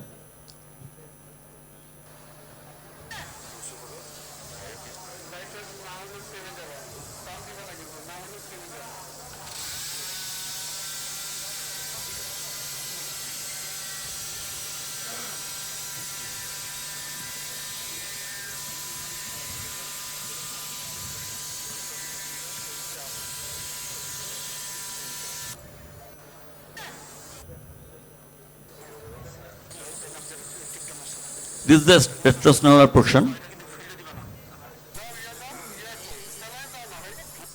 And after excising the retrosternal portion, we can see the beating heart. The postoperative pictures. So interesting things, both the cases, the histopathological diagnosis was papillary microcarcinoma of the thyroid. papillary microcarcinoma of the thyroid. So that doesn't mean the papillary microcarcinoma is not that much good always. So thank you very much. Thank you all for patient sharing. Thank you, sir. Thank you. A nice presentation here by the retroexternal extension as well as the metastasis to lung or the chest mediastinal space. Thank you very much. We are actually back of 1 hour. Actually, we have to running short of time. Our next session will be start soon. Before that, we have another announce for the poster presentation. We have the 12 poster presentation, and there is a prize of 3 prizes, but all participants who join this in poster presentation will, our organizing committee decided to prize also for them for encouraging and enthusiastic this type of activities, because poster presentation is an art of any congress or seminar or symposium. That's why this culture will be started and it will be continued for the next session on congress and conference also. For encouraging of the youngsters or who are interested to present this type of poster presentation. I am in this session request Professor Hassan Jabari Prasad to come on the dais for the purpose of the poster presentation prize giving ceremony. I am mentioning the name. We have 12. We had 12 poster presentation. 12. Out of them, we have the prize of first, second, third. But we are decided to. The organizing committee decided to give the prize for all participants. There's been 12 persons who will receive the prizes from our respected teachers as well as our director, sir, Professor Hassan Jabarifat, Professor Jadullam, Professor M. Abdullah, sir. Junaid Sharkar. Junaid Sharkar, please come on the dais. Junaid. Junaid, medical officer and INT. Now, Rashid Manjur. Rashid Manjur.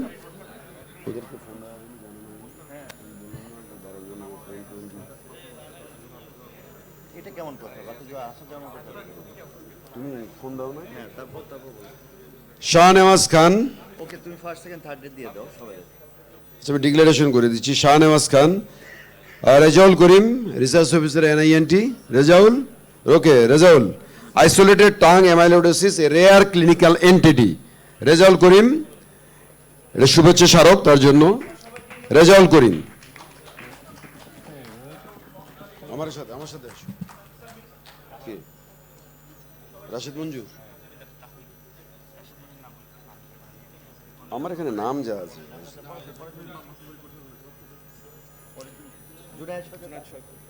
Junaid Sharkar, outcome of tracheal sleeve resection and end-to-end anastomosis for advanced thyroid carcinoma with full thickness tracheal invasion, a case series. Junaid Sharkar. Next. Dr. Salahuddin Al-Azad, registrar NINT. Salahuddin Al-Azad, a T-cell lymphoma, a non-healing ulcer in the nasophageal region with a diagnostic dilemma. Dr. Salahuddin. Next, Shamaddoa, Borishal Medical College.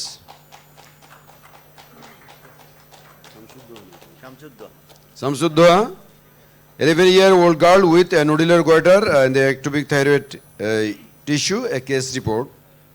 Shamsuddoa, Borishal Medical College.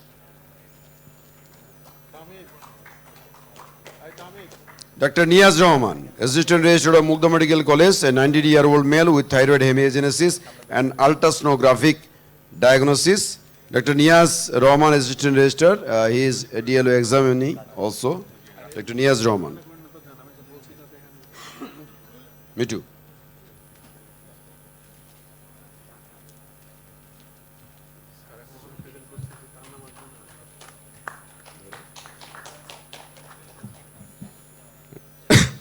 Afsana Akhtar. Dr. Afsana Akhtar, resident, head and neck surgery division, Department of Bangladesh Medical University. Almaskic MTC with Hashimoto's thyroiditis, the enigma of calcitonin negative cases.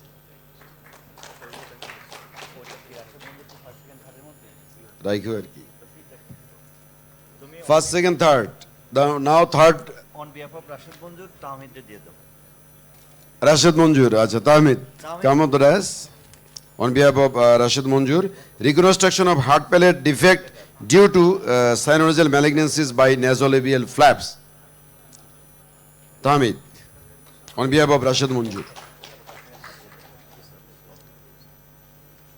Third, এখানে ছিল দুটা poster presentation একই নামে AKM Mushfiqur Zaman FCBS Part 2 training NIENT bilateral carotid body tumor a diagnostic and surgical challenge a giant mediastinal parathyroid adenoma a case report third prize AKM mushfiqur jaman FCBS Part 2 training both these two poster presentation was third prize AKM mushfiqur jaman FCBS Part 2 training NIENT congratulations to you. Give a big hand please for encouraging of this our youngsters. Now second Dr. Bodiul Alam Bhuiya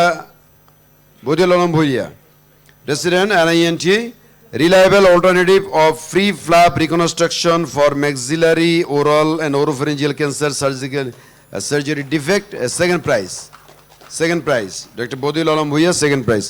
Now the first prize Major Habiba Nasrin voice rehabilitation outcome after total laryngectomy using Provox Vega voice prosthesis. A review of 98 patients of Department of HNS CMS Dhaka. It was 10 years of study. First prize. Mentor. Here mentor Azad Bhai with us. 10 years study, voice rehabilitation outcome. Thank you and congratulations, Major Habiba Nasrin. Thank you, sir. I am requesting Professor Jayadul Alam sir say something about this session. This is long session and rich session. Definitely, sir. Thank you very much. I was talking with my beloved person, Professor Abdullah, that time and endeavor has changed everything. What we have done in our early days with thyroid surgery and now what you are doing with thyroid surgery is great difference. And I appreciate this session was very valuable. We have enjoyed it and we have earned a lot from various lecturers from abroad and from our own society. And I must thank everybody that they have attended very early and they are keeping their attendance and patience for long hearing. Thank you very much for giving us this opportunity to be in the dais with you again after a long time. I think Professor Abdullah. Thank you, sir. Now Professor Abdullah, sir, founder director of NIENT, requesting you. Good morning. I am delighted to be here today in the morning. Passed a very quality time with all ENT surgeons.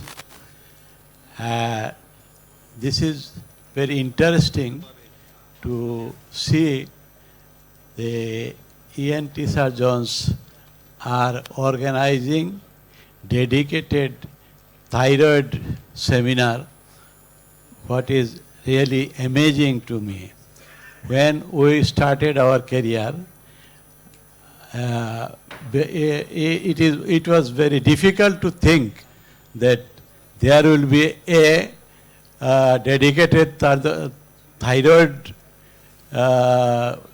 clinic or thyroid seminar in future. Today, it is. I am also amazed seeing that organizers arranged the seminar in such a way they connected overseas speaker and those who enlightened us with their long experiences, and this will be helpful for our young generation, and this will guide the young generation to learn and practice the thyroid management. And this is all about. Thank you once again, everybody, for allowing me to come here and beside this session. Thank you very much. Thank you very much, sir. As you are present here to director this, definitely this session is an enlightened and delighted session. I am requesting you, sir, to take the seat on the audience. In this physical situation also you have come and enlightened this our program. Thank you very much. Now this session is the next, and moderator by Dr. Rokun Bhai, that's been Mustafizur Rahman Rokun Bhai. Our profound thanks go to our distinguished chairpersons and the moderator and speakers for their valuable contributions. I am requesting Dr. Mustafizur Rahman Rokun Bhai come on the podium, and I would like to request the honorable sirs to take their respective seats in the audience and enjoy the rest of the session. I am requesting Rokun Bhai and We'll now move on to the next session, which will continue to explore more critical advanced topics in thyroid diseases. This session will be chaired by Professor Dr. A.F. Mohiuddin Khan sir, former head of Department ENT and Head Neck Surgery, Dhaka Medical College Hospital. Professor Dr. N.K. Sinha sir, former head of Department of ENT and Head Neck Surgery, Sylhet Osmani Medical College, and Dr. Muhammad Ashfaq Ahmed sir, Associate Professor of Chirong Medical College Hospital.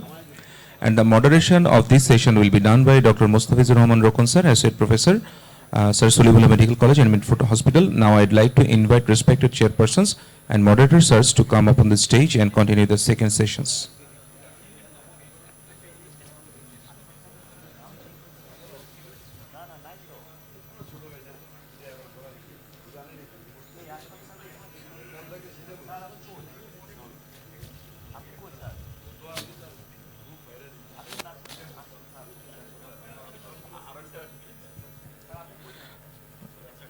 For your kind attention, the tea break is already ongoing from 10:30 p.m. a.m. If anyone is still haven't taken the snacks, please continue. Have your